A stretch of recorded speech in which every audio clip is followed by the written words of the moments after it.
10 کروڑ میں دو شیطان۔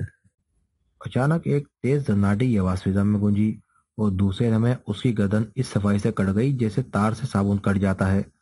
سر دور جا گرا، گردن سے خون کا فوارہ اول پڑا۔ اس کا بقیہ جسم ایک لمحے کے لیے لڑکھڑاتا رہا، پھر ایک جھٹکے سے زمین پر آ گرا۔ جیسے ہی اس کا جسم زمین پر گرا، تین تیز اور خوفناک چیخیں فضا میں گونج اٹھی۔ وہ تینوں چیختے ہوئے اپنے ساتھی کی طرف دیکھ رہے تھے جو زمین پر مرا پڑا تھا۔ کٹی ہوئی گردن اور سر سے ابھی تک خون رس رہا تھا۔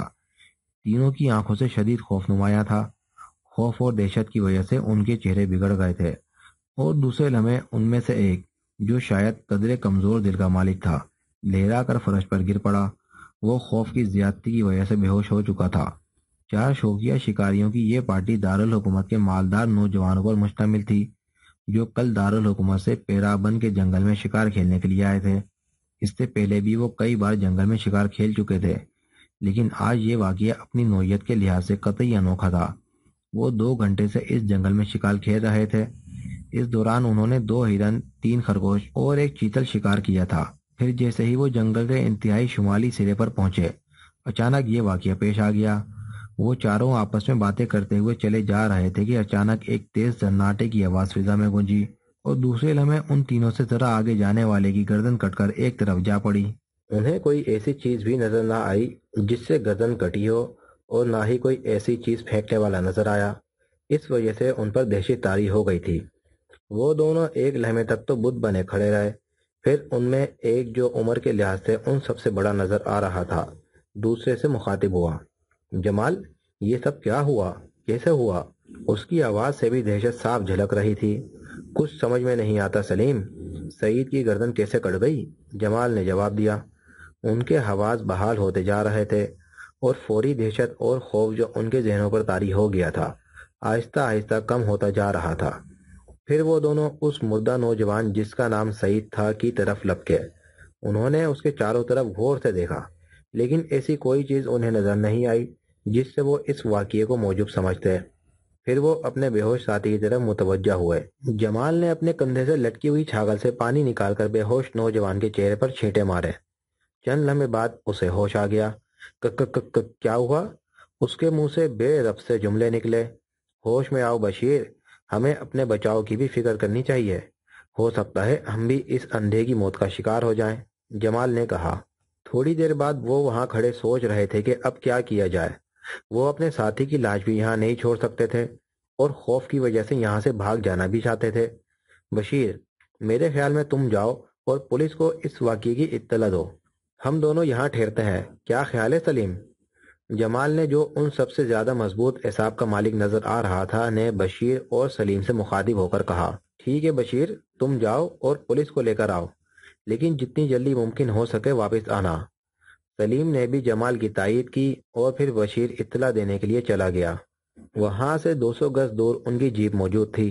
وہ تقریباً بھاگتا ہوا جیپ تک گیا، اور پھر پولیس اسٹیشن جا پہنچا۔ اس نے وہاں موجود انچارج کو تمام واقعہ تفصیل سے بتایا۔ پہلے تو انچارج اس واقعے پر یقین کرنے کو تیار نہ ہوا، کیونکہ ایسا کوئی واقعہ اس سے پہلے اس جنگل میں نہیں ہوا تھا، لیکن بشیر کے بے پناہ اصرار اور یقین کو دیکھتے ہوئے وہ اس کے ساتھ چلنے کو تیار ہو گیا۔ جب بشیر پولیس کے مسلح گارڈ کو لے کر وہاں پہنچا تو اس کے ذہن کو ایک اور زوردار جھٹکا لگا۔ جمال اور سلیم کی لاشیں بھی اس کے پہلے ساتھی سعید کے ساتھ ہی پڑی تھیں۔ ان کی گردنیں بھی ویسے ہی کٹی ہوئی تھیں۔ وہ ان کی لاشیں دیکھ کر ضبط نہ کر سکا اور چیخیں مارنے لگا۔ پولیس کے سپاہی اور تھانے دار بھی حیرت اور دہشت سے ایک لمحے کے لیے سن ہو گئے۔ لاشوں کی حالت ہی ایسی تھی کہ جو بھی دیکھتا اس کا حشر وہی ہوتا تھا۔ جسم کہیں پڑے تھے، سر کہیں پڑے تھے۔ تھانے دار نے جلد ہی اپنے اوپر قابو پا لیا، اور پھر اس نے بڑی باریک بینی سے چاروں طرف کی زمین اور درختوں کا معائنہ کیا کہ کوئی ایسی چیز مل جائے جس سے آلائے قتل پتہ چل سکے، لیکن بسیار کوشش کے باوجود ایسی کوئی چیز دستیاب نہ ہو سکی۔ البتہ سامنے والے ایک درخت پر ہلکا سا کٹ کا ایک نشان اسے نظر آیا، لیکن وہ اس سے کوئی خاص سراغ حاصل کرنے میں کامیاب نہ ہوا۔ ایک سپاہی کو اس نے مرکزی ہیڈ کوارٹر میں اس عجیب و غریب واقعے کی اطلاع دینے کے لیے بھیج دیا تھا۔ چنانچہ تھوڑی دیر بعد وہاں پولیس کے اعلیٰ حکام، فنگر پرنٹ کے ماہرین اور ایمبولینس کاریں پہنچ گئیں۔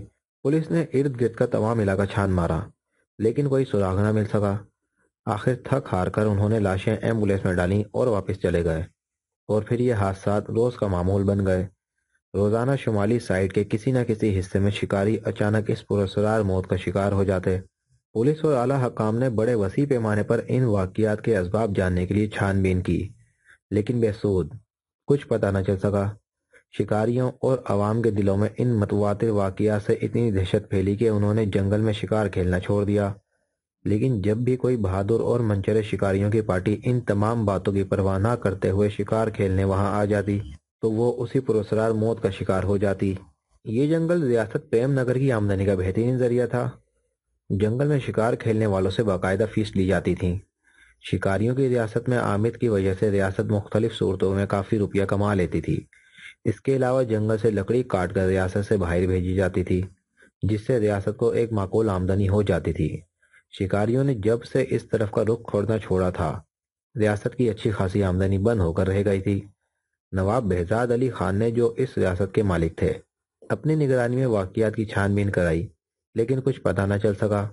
اب تو لکڑی کاٹنے کے لیے کوئی ٹھیکیدار اس جنگل کا ٹھیکہ نہ لیتا۔ خاصی تشویشناک صورتحال پیدا ہو گئی تھی۔ رات کو اس جنگل سے مختلف رنگوں کی شعاعیں بلند ہوتی، درختوں سے چنگاریاں پھوٹتی شہر سے صاف نظر آتی۔ جاہل عوام کے دماغ میں رفتہ رفتہ یہ یقین پیدا ہوتا چلا گیا کہ اس جنگل میں آصف نے ڈیرا ڈال دیا ہے۔ ساری ریاست میں یہ افواہ پھیل گئی۔ بہزاد علی خان نے مرکزی حکومت سے ان واقعات کے سراغ لگانے کے لیے جاسوس طلب کیے، لیکن وہ بھی ناکام واپس ہوئے۔ نواب بہزاد علی خان اس سلسلے میں بے حد پریشان رہنے لگے۔ آخر ایک دن انہوں نے اپنے دوست وزارت خارجہ کے سیکریٹری سر سلطان کو فون کیا اور انہیں تمام واقعات تفصیل سے بتانے کے بعد ان سے مدد کی درخواست کی۔ سر سلطان نے حد الوسع مدد کرنے کا وعدہ کیا، اور پھر چند دنوں بعد ان کی طرف سے ایک پیغام نواب بہزاد علی خان کو ملا کہ وہ ایک شخص کو ان کے پاس بھیج رہے ہیں، جس کے متعلق انہیں یقین ہے کہ وہ ان واقعات کے اصل سبب کا کھوج لگا لے گا۔ نواب بہزاد علی خان بڑی شدت سے اس شخص کی آمد کا انتظار کرنے لگے۔ پھر انہیں اطلاع ملی کہ وہ شخص کل ان کے پاس پہنچ جائے گا۔ نواب بہزاد علی خان جیسے ہی کھانے کے کمرے میں داخل ہوئے، کمرے میں گونجنے والے محترم کہکے اور ہلکی ہلکی سرگوشیاں گہرے سکون میں تبدیل ہو گئیں۔ وہ آہستہ آہستہ چلتے ہوئے اپنی مخصوص کرسی پر آ کر بیٹھ گئے۔ ان کی آنکھیں کسی گہری سوچ میں غرق محسوس ہوتی تھیں، چہرے پر پریشانی کے تاثرات نمایاں تھے۔ صاف محسوس ہوتا تھا کہ ان کا دماغ کسی پیچیدہ اسرار کو سلجھانے کی ناکام کوشش میں مصروف ہے۔ نواب بہزاد علی یہ چھوٹی سی ریاست پریم نگر کے مالک تھے۔ ان کی ریاست ملک کے انتہائی شمال میں سرحد کے قریب واقع تھی، اور اپنے خوبصورت اور دلکش مناظر کی وجہ سے پورے ملک میں ایک مشہور سیرگاہ کا درجہ رکھتی تھی۔ ملکی لوگوں کے علاوہ دنیا کے کونے کونے سے سیاح پریم نگر میں سیر و تفریح کے لیے آتے تھے، اور خاص طور پر گرمیوں میں یہاں کا حسن دوبالا ہو جاتا۔ سرحد کے قریب ایک بہت بڑا اور گھنا جنگل تھا، جس میں ہر قسم کے درندے شکار کے لیے موجود تھے۔ یہ جنگل پیرابن کے نام سے مشہور تھا۔ کئی لوگ اسے شکاریوں کی جنت کے نام سے پکارتے تھے۔ نواب بہزاد علی خان نرم طبیعت اور صلہ جو شخصیت کے مالک تھے، غریبوں کی بہی خواہ تھے۔ اپنی ریاست میں انہوں نے جگہ جگہ یتیم خانے، سرائے، ہسپتال، اسکول قائم کر رکھے تھے، جن کا تمام خرچ وہ خود اٹھاتے تھے۔ اس لیے وہ ریاست کے عوام میں بے انتہا مقبول تھے۔ لوگ انہیں نواب فرشتہ کے نام سے یاد کرتے تھے۔ ان کی اولاد 2 لڑکیوں اور 1 لڑکے پر مبنی تھی۔ نواب صاحب کی بیگم 4 سال پہلے فوت ہو چکی تھیں۔ لڑکا ڈاکٹری کی اعلیٰ تعلیم کے لیے آکسفورڈ گیا ہوا تھا۔ لڑکیاں تعلیم سے فارغ ہو چکی تھیں۔ دونوں لڑکیاں فروخ جہاں اور ماہرخ انتہائی شوخ اور چنچل طبیعت کی مالک تھیں۔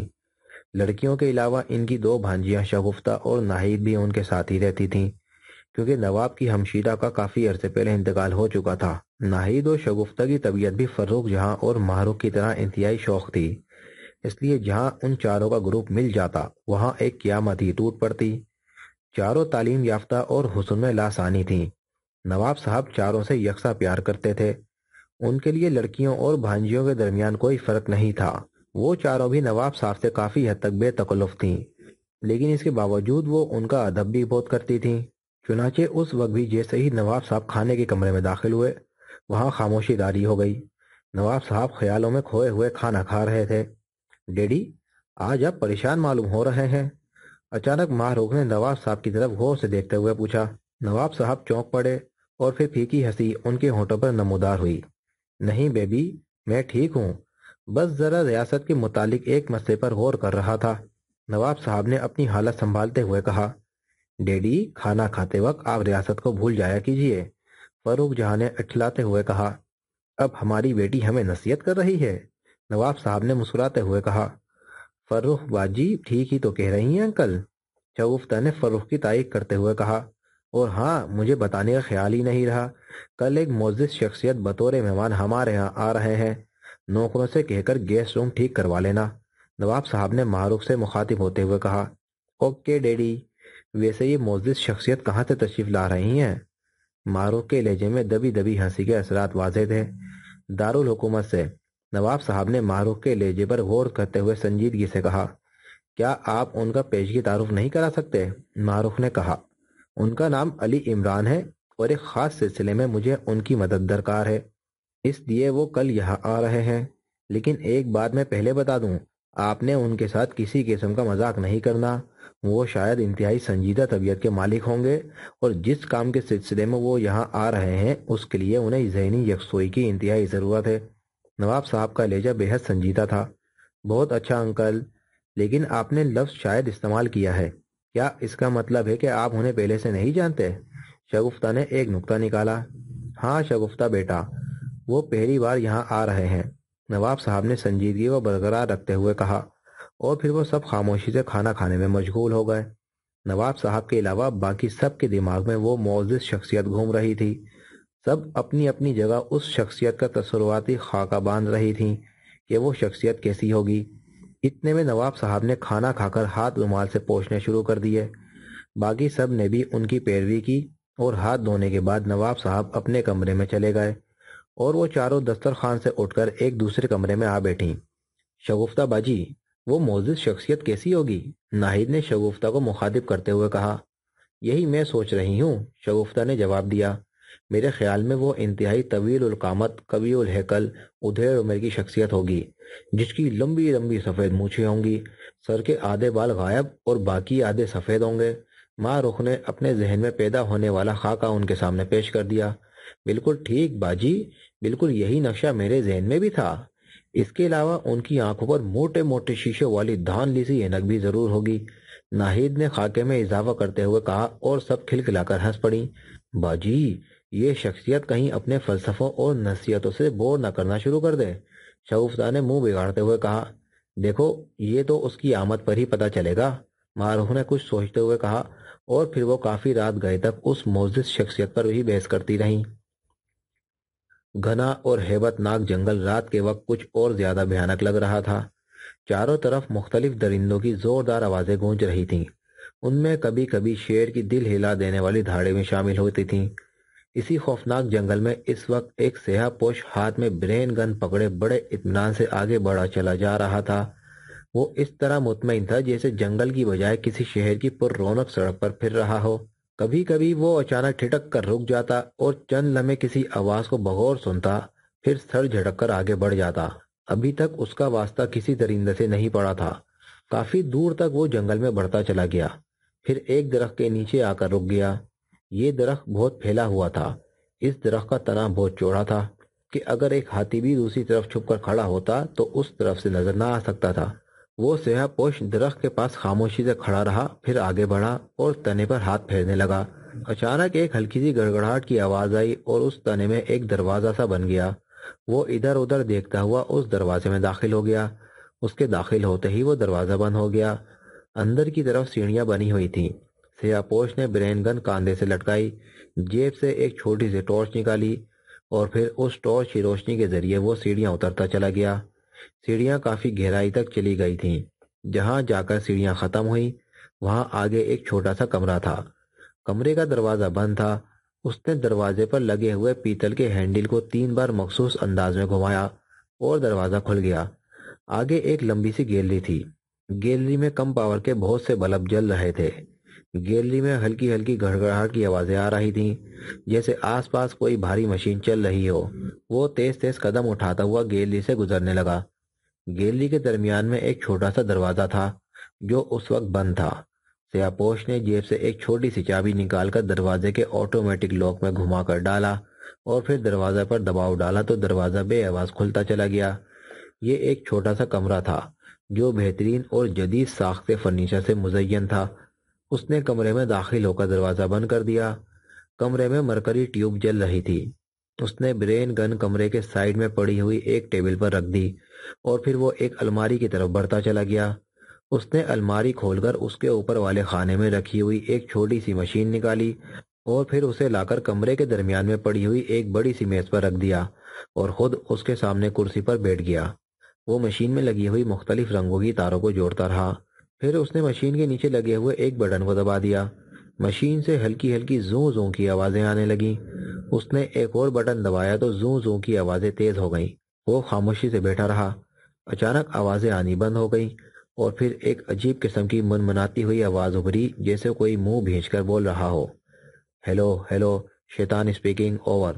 کوئی 2 منٹ تک یہی فقرہ دہرایا جاتا رہا اور پھر آواز آنی بند ہو گئی۔ زوں زوں کی آوازیں دوبارہ آنی شروع ہو گئیں۔ Hello hello, number 2 speaking, over. وہ بھی تقریباً 2 منٹ تک یہی فقرہ دہراتا رہا۔ پھر اس نے بٹن آف کر دیا۔ اب دوسری طرف سے وہی منمناتی ہوئی آواز دوبارہ ابھری۔ ہیلو نمبر 2، کام کس اسٹیج پر پہنچ چکا ہے؟ اوور۔ دوسری طرف سے پوچھا گیا۔ باس، کام کی رفتار تسلی بخش ہے، ہم جلد ہی اپنا مشن مکمل کر لیں گے، اوور۔ نمبر 2 نے، جو وہی سیاہ پوش تھا، جواب دیا۔ جنگل میں شکاریوں کی رکاوٹ کے لیے کہاں تک کامیابی ہوئی ہے؟ اوور۔ دوسری طرف سے سوال کیا گیا۔ باس، کافی حد تک ہم کامیاب ہو چکے ہیں۔ شروع میں ہمیں اس طرف آنے والے شکاریوں کو ہائپر کے ذریعے بے دریغ قتل کرنا پڑا تھا۔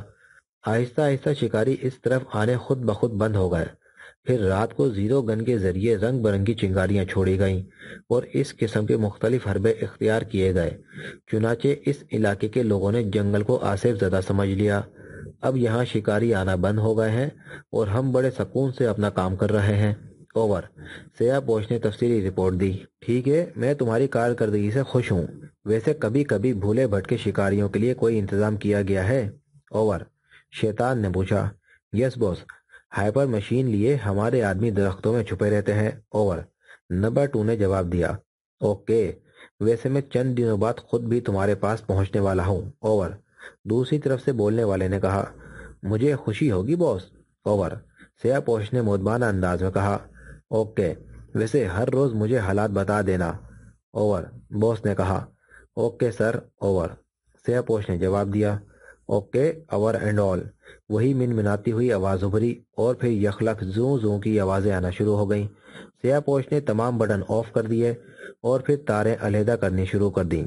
تاریں علیحدہ کر کے اس نے مشین اٹھا کر واپس الماری میں رکھی اور پھر وہاں سے وسکی کی بوتل اور گلاس لے کر دوبارہ کرسی پر آ بیٹھا۔ بہزاد محل کے خوبصورت پورچ میں ایک لمبی سی گاڑی روکی اور پھر ڈرائیور نے باہر نکل کر کار کا پچھلا دروازہ کھول دیا۔ پورچ کے ساتھ والے برآمدے میں اس وقت نواب بہزاد خان اپنی دونوں لڑکیوں اور بھانجیوں کے ساتھ بذات خود موجود تھے۔ دروازہ کھلا اور ایک طویل القامت اور قوی الہیکل حبشی، جس نے خاکی یونیفارم پہنی ہوئی تھی اور جس کے بیلٹ کے دونوں سائیڈوں پر ریوالور لگے ہوئے تھے، باہر نکلا۔ اس کی آنکھیں انتہائی سرخ تھیں۔ برآمدے میں کھڑی ہوئی لڑکیاں اسے دیکھ کر خوف سے سمٹ گئیں۔ واقعی وہ اپنے گہرے کالے رنگ، سرخ آنکھوں اور وسیع و عریض جسم کی وجہ سے انسان کی بجائے کوئی دیو لگ رہا تھا۔ نواب کی آنکھیں بھی اسے دیکھ کر حیرت سے پھیل گئیں۔ پھر حبشی کار سے نکل کر ایک طرف مدبانہ انداز میں کھڑا ہو گیا۔ چند لمحے بعد کار سے ایک درمیانے قد کا خوبصورت نوجوان باہر نکلا۔ اس کے جسم پر ٹیکنی کلر لباس تھا۔ چہرہ حماقتوں کی آموجگاہ بنا ہوا تھا۔ خوبصورت اور موٹی آنکھوں میں معصومیت کی جھلکیاں نمایاں تھیں۔ جسم بھرا ہوا اور مضبوط تھا۔ اسے دیکھ کر خوف کے مارے سہمی ہوئی لڑکیاں اچانک کھل کھلا کر ہنس پڑیں۔ نوجوان کی ہیبت ہی کچھ ایسی تھی۔ نوجوان نے انہیں ہنستا دیکھ کر اپنی آنکھیں اس طرح جھپکائیں جیسے الو کو پکڑ کر دھوپ میں بٹھا دیا گیا ہو۔ اب نواب صاحب کے چہرے پر بھی شدید حیرت کے آثار نمایاں تھے۔ ڈرائیور نے کار کا دروازہ بند کر دیا۔ وہ نوجوان آگے بڑھا اور حیرت سے بت بنے ہوئے نواب صاحب کے پاس آ کر رک گیا۔ اس کے پیچھے وہ حبشی بھی تھا۔ نواب صاحب ابھی تک اپنی حیرت پر قابو نہ پا سکے تھے۔ نوجوان نے ایک لمحے کے لیے انہیں دیکھا، پھر رکوع کے بل جھکتا ہوا انہیں فرشی سلام کرنے لگا۔ ساتھ ہی وہ نقیبوں کی طرح بول رہا تھا، نواب ابن نواب، خاقان ابن خاقان، سلطان ابی، سلطان بے ایمان ابی، او سوری پلیز۔ نوجوان نے احمقانہ لہجے میں کہا تو لڑکیوں کے زوردار کہہوں سے برآمدہ گونج اٹھا۔ والی سلطنت پریم نگر۔ اس نے دوبارہ القابات شروع کیے۔ یہ کیا بدتمیزی ہے؟ کون ہو تم؟ نواب صاحب نے اس کے اس انداز سے جھنجھلاتے ہوئے انتہائی تلخ لہجے میں کہا۔ نوجوان اچانک سیدھا ہو گیا اور پھر سینے پر ہاتھ رکھ کر سر کو ذرا جھکایا اور بولنا شروع کر دیا۔ آپ کا مہمان مسمی علی عمران ابن رحمان فرزند سر سلطان با امن امان حاضر آمد، اب مان یا نہ مان تمہاری مرضی۔ آخری دو لفظ اس نے اس طرح لہک کر کہے جیسے گانا گا رہا ہو۔ لڑکیوں کے ہنستے ہنستے پیٹ میں بل پڑ رہے تھے۔ نواب صاحب حیرت سے گنگ ہوئے کھڑے تھے۔ ان کی سمجھ میں نہیں آ رہا تھا کہ کیا کہیں اور کیا نہ کہیں۔ عجیب پاگل سے پالا پڑا ہے۔ اچانک انہوں نے ہنستی ہوئی لڑکیوں کی طرف غصیلی نظروں سے دیکھا۔ تم کیوں ہنس رہی ہو؟ چلی جاؤ یہاں سے، نواب صاحب نے انتہائی تلخ لہجے میں کہا، اور لڑکیاں اپنے منہ پر ہاتھ رکھے وہاں سے چل دیں۔ عمران اب خاموش کھڑا گول گول دیدے گھما رہا تھا۔ نواب صاحب اب عمران سے مخاطب ہوئے۔ تم نے آتے ہی یہ کیا بکواس شروع کر دی تھی؟ نواب صاحب کا لہجہ انتہائی تلخ تھا۔ مجھے افسوس ہے نواب صاحب، دراصل میں نے سوچا آپ بھی روایتی قسم کے نواب صاحب ہوں گے۔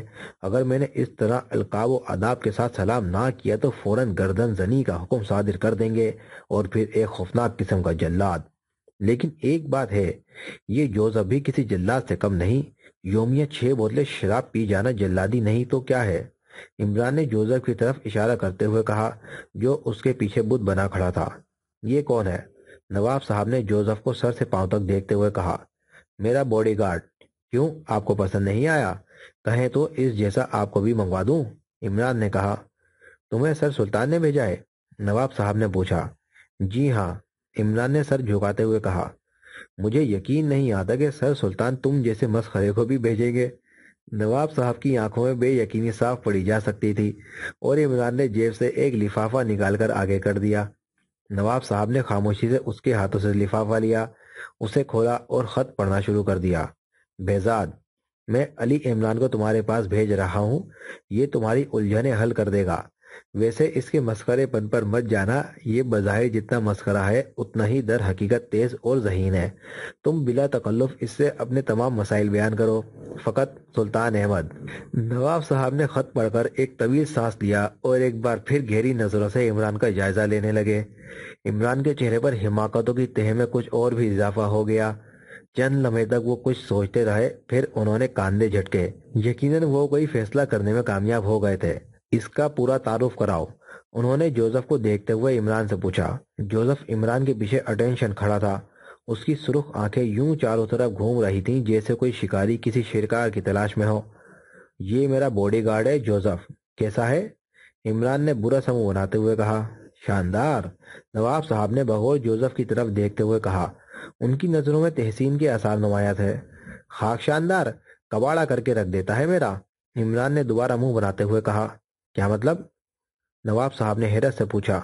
جناب 6 بوتل شراب یومیہ پیتا ہے تب اسے ہوش آتا ہے، عمران نے اسی لہجے میں کہا۔ 6 بوتل شراب یومیہ تب ہوش آتا ہے؟ نواب صاحب نے چونک کر لفظ ہوش پر زور دیتے ہوئے کہا۔ جناب گستاخی معاف، کیا میں اپنی نوکری پکی سمجھوں؟ عمران نے سنجیدگی سے کہا۔ کیا مطلب؟ نوکری کا کیا مطلب؟ نواب صاحب اس عجیب و غریب سوال سے بوگلا گئے۔ بات یہ ہے کہ آپ تو میرا اس طرح انٹرویو لے رہے ہیں جیسے نوکری کے امیدوار سے لیا جاتا ہے۔ اوہ معاف کرنا عمران بیٹے، میں تمہیں بیٹا ہی کہوں گا کیونکہ تم میرے بیٹے کی عمر کے برابر ہو۔ دراصل سچویشن ہی ایسی بن گئی ہے کہ میں حیرت کے لگاتار جھٹکوں کی زد میں آ گیا تھا۔ آؤ اندر چل کر بیٹھیں، نواب صاحب نے کہا۔ شکر ہے، میری تو ٹانگیں کھڑے کھڑے سوکھ گئی ہیں، عمران نے بڑبڑاتے ہوئے کہا۔ لیکن نواب صاحب نے کوئی جواب نہ دیا، شاید انہوں نے سنی انسنی کر دی تھی۔ عمران اور جوزف نواب صاحب کے پیچھے چلتے ہوئے ان کے شاندار اور وسیع و عریض ڈرائنگ روم میں آ گئے۔ بیٹھو، انہوں نے ایک صوفے کی طرف اشارہ کرتے ہوئے کہا۔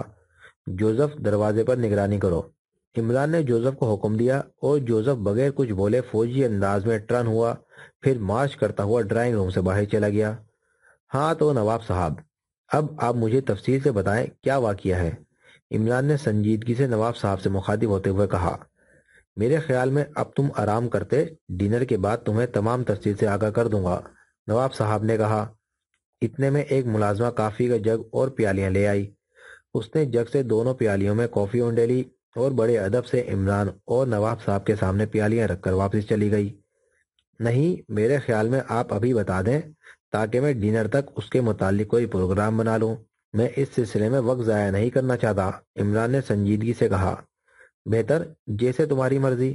اور پھر نواب صاحب نے تمام واقعات پوری تفصیل کے ساتھ بتا دیے، اور اس کے ساتھ ساتھ ریاست کے نقصانات کا بھی ذکر کیا، جس میں شکاریوں سے ہونے والی آمدنی کے علاوہ جنگل سے لکڑی کی برآمد کا کاروبار بھی تھا۔ انہوں نے یہ شاید اس لیے کہا تھا کہ عمران کی نظروں میں ان واقعات کی اہمیت اجاگر ہو سکے، لیکن عمران کو ریاست کے نفع و نقصان سے کوئی غرض نہیں تھی۔ وہ تو سر سلطان کی ذاتی درخواست پر یہاں چلا آیا تھا۔ سر سلطان نے اسے بلا کر ذاتی طور پر درخواست کی تھی، اور چونکہ عمران اور اس کی ٹیم کافی دنوں سے بالکل فارغ تھے، عمران نے سوچا چلو بیکار سے بیگار ہی بھلی، کام بھی ہو جائے گا اور تفریح بھی۔ پریم نگر کے متعلق وہ بھی سب کچھ جانتا تھا، چنانچہ وہ جوزف کو ساتھ لے کر یہاں چلا آیا۔ لیکن اب تمام واقعات سن کر اس کی دلچسپی اس واقعے سے بڑھ گئی تھی۔ حالات واقعی دلچسپ تھے۔ اچانک بغیر کسی ہتھیار کے شکاریوں کی گردنیں صابن کی طرح کٹ جاتی، اور پھر رات کو جنگل سے بلند ہونے والی رنگا رنگ شعاعیں اور چنگاریاں یقیناً دلچسپ معاملہ تھا۔ بہتر نواب صاحب، میں کام کرنے کو تیار ہوں، لیکن صرف 2 شرائط پر، عمران نے انتہائی سنجیدگی سے کہا۔ اس کے چہرے پر اتنی سنجیدگی طاری تھی کہ نواب صاحب حیرت سے اس کی طرف تک رہے تھے۔ وہ سوچ رہے تھے یہ آدمی ہے یا گرگٹ، ہر لمحے رنگ بدلتا ہے۔ کون سی شرائط؟ نواب صاحب نے چونکتے ہوئے کہا۔ نمبر 1، میں جو بھی کام کروں آپ مجھ سے اس کی رپورٹ نہ مانگیں، بالآخر آپ کو سب کچھ پتہ چل جائے گا۔ عمران نے پہلی شرط پیش کی۔ مجھے منظور ہے، نواب صاحب نے بلا تعامل کہا۔ نمبر 2، جوزف کو روزانہ 6 بوتل شراب مہیا کرنا آپ کے ذمہ ہے، عمران نے دوسری شرط بتاتے ہوئے کہا۔ بھلا یہ بھی کوئی کہنے کی بات ہے؟ میں اپنے مہمانوں کی ضرورتوں کا ذمہ دار ہوں، نواب صاحب نے قدرے ناگواری سے کہا۔ اوہ معاف کیجیے گا، آپ تو نواب ہیں، میں نہ جانے آپ کو کیا سمجھ بیٹھا تھا، عمران نے کہا، اور پھر اس کے چہرے پر حماقتیں جلوہ گر ہو گئیں اور نواب صاحب جھینپ کر رہ گئے۔ اچھا اب تم آرام کرو، تمہارے اور تمہارے باڈی گارڈ کے لیے کمرے ٹھیک کر دیے گئے ہیں، ملاقات ڈنر ٹیبل پر ہوگی، نواب صاحب نے اٹھتے ہوئے کہا۔ یقیناً یقیناً، عمران نے سر جھکاتے ہوئے کہا۔ پھر نواب صاحب نے میز پر پڑی ہوئی ٹیبل بیل بجائی۔ فوراً ایک ملازم اندر آ گیا، اس نے جھک کر سلام کیا اور پھر مؤدبانہ انداز میں کھڑا ہو گیا۔ دیکھو جمن، مہمانوں کی ان کے کمروں تک رہنمائی کرو، نواب صاحب نے جمن سے کہا، اور خود عمران سے ہاتھ ملا کر ڈرائنگ روم سے باہر نکل گئے۔ چلیے رہنما صاحب، عمران نے جمن کی طرف دیکھتے ہوئے کہا، اور جمن نے انکساری سے دانت نکال دیے۔ پھر باہر نکل کر اس نے جوزف کو بھی ساتھ لے لیا۔ ہمارے بھی ہیں رہنما کیسے کیسے، عمران نے چلتے چلتے گانا شروع کر دیا، لیکن کسی نے کوئی جواب نہ دیا، تو پھر جھینپ کر خاموش ہو گیا۔ نہ جانے کیوں وہ اب بغیر کسی مقصد کے حماقتیں کر جاتا تھا، شاید یہ چیز اس کی فطرت میں داخل ہو چکی تھی۔ پھر وہ اپنے کمرے میں پہنچ گئے۔ جوزف نے تو کمرے میں پہنچتے ہی اپنے سامان سے جو ان سے پہلے ان کے کمروں تک پہنچ چکا تھا، شراب کی بوتل نکالی اور پینا شروع کر دی۔ عمران نے پہلے غسل کیا اور پھر بستر پر لیٹ کر اس واقعے کے متعلق سوچنا شروع کر دیا۔ سوچتے سوچتے اسے نیند نے اپنی آغوش میں لے لیا، اور پھر چند لمحوں بعد وہ دنیا و مافیا سے دور خوابوں کی حسین وادیوں میں کھو گیا۔ بوتل خالی ہو جانے کے بعد سیاہ پوش کرسی سے اٹھا۔ اس نے سیاہ لبادہ اتار دیا۔ لبادے کے نیچے ایک اچھی قسم کا سوٹ موجود تھا۔ اس نے لبادہ کمرے کی دیوار کے ساتھ کھڑی ہوئی ایک وارڈروب میں لٹکا دیا اور خود کمرے سے باہر نکل آیا۔ اب وہ گیلری میں تھا۔ وہ پھر تیز تیز قدم اٹھاتا ہوا گیلری کے آخری کونے کی طرف چلا گیا۔ گیلری کے اختتام پر ایک سائیڈ میں ایک دروازہ تھا، وہ بھی بند تھا۔ اس نے 3 بار مخصوص انداز میں دروازے پر دستک دی۔ دروازے کے درمیان سے ایک چھوٹا سا سوراخ ہو گیا۔ سوراخ کے پرلی طرف کوئی آنکھ اسے دیکھ رہی تھی۔ پھر دروازہ بے آواز کھلنے لگا۔ یہ بھی ایک بہت بڑا ہال تھا۔ اس ہال میں بڑی بڑی دیو ہیکل مشین لگی ہوئی تھی۔ ہال کے درمیان میں ایک بہت بڑی مشین فٹ تھی، جس پر تقریباً 15 آدمی کام کر رہے تھے۔ یہ مشین پتھر کوٹنے والی مشین سے قدرے ملتی جلتی تھی۔ اس کی خوفناک گڑگڑاہٹ سے سارا ہال گونج رہا تھا۔ یہ مشین زمین کی گہرائیوں سے مٹی کے بڑے بڑے ڈھیلے نکالتی، اور پھر وہ ڈھیلے مشین کے مختلف حصوں میں بڑی تیزی سے ساتھ گردش کرنے لگتے۔ مشین کی ایک سائیڈ پر ایک کافی بڑا میٹر نصب تھا، جس کے ڈائل پر لگی ہوئی مختلف سوئیاں تھر تھرا رہی تھیں۔ ایک نوجوان مستقل طور پر اس میٹر پر کھڑا سوئیوں کے اشتشاروں کو بخور دیکھ رہا تھا، اور وقتاً فوقتاً وہ نمبروں کو ہاتھ میں پکڑی ہوئی چھوٹی سی کاپی پر نوٹ بھی کر لیتا تھا۔ ہال میں داخل ہونے والے نمبر 2 تیز تیز قدم اٹھاتا ہوا سیدھا اس نوجوان کی طرف بڑھتا چلا گیا۔ وہ اس کے قریب آ کر رک گیا۔ میٹر پر کام کرنے والے نوجوان نے چونک کر اسے دیکھا، پھر انتہائی مودبانہ انداز میں اسے سلام کیا۔ مسٹر سیٹھی، کیا پوزیشن ہے؟ نمبر 2 نے پوچھا۔ بوس، 100 فٹ گہرائی تک کچھ نہیں ہے، اس کے بعد 300 فٹ کی گہرائی میں چند ذرات ملے ہیں، لیکن وہ بھی ناکارہ ہے۔ آگے 50 فٹ تک چیک کیا جانا ہے۔ نوجوان نے، جسے سیٹھی کے نام سے پکارا گیا تھا، جواب دیا۔ نمبر 2 نے بغور میٹر کی طرف دیکھتے ہوئے کہا۔ پھر وہ کندھے جھٹکتا ہوا آگے بڑھ گیا۔ ہال کے آخری سرے پر ایک دروازہ تھا۔ وہ دروازے پر مخصوص انداز میں دستک دینے لگا۔ دوسرے لمحے دروازہ کھل گیا اور ایک اسٹین گن کی نال اس کے سینے پر لا لگی۔ شیطان!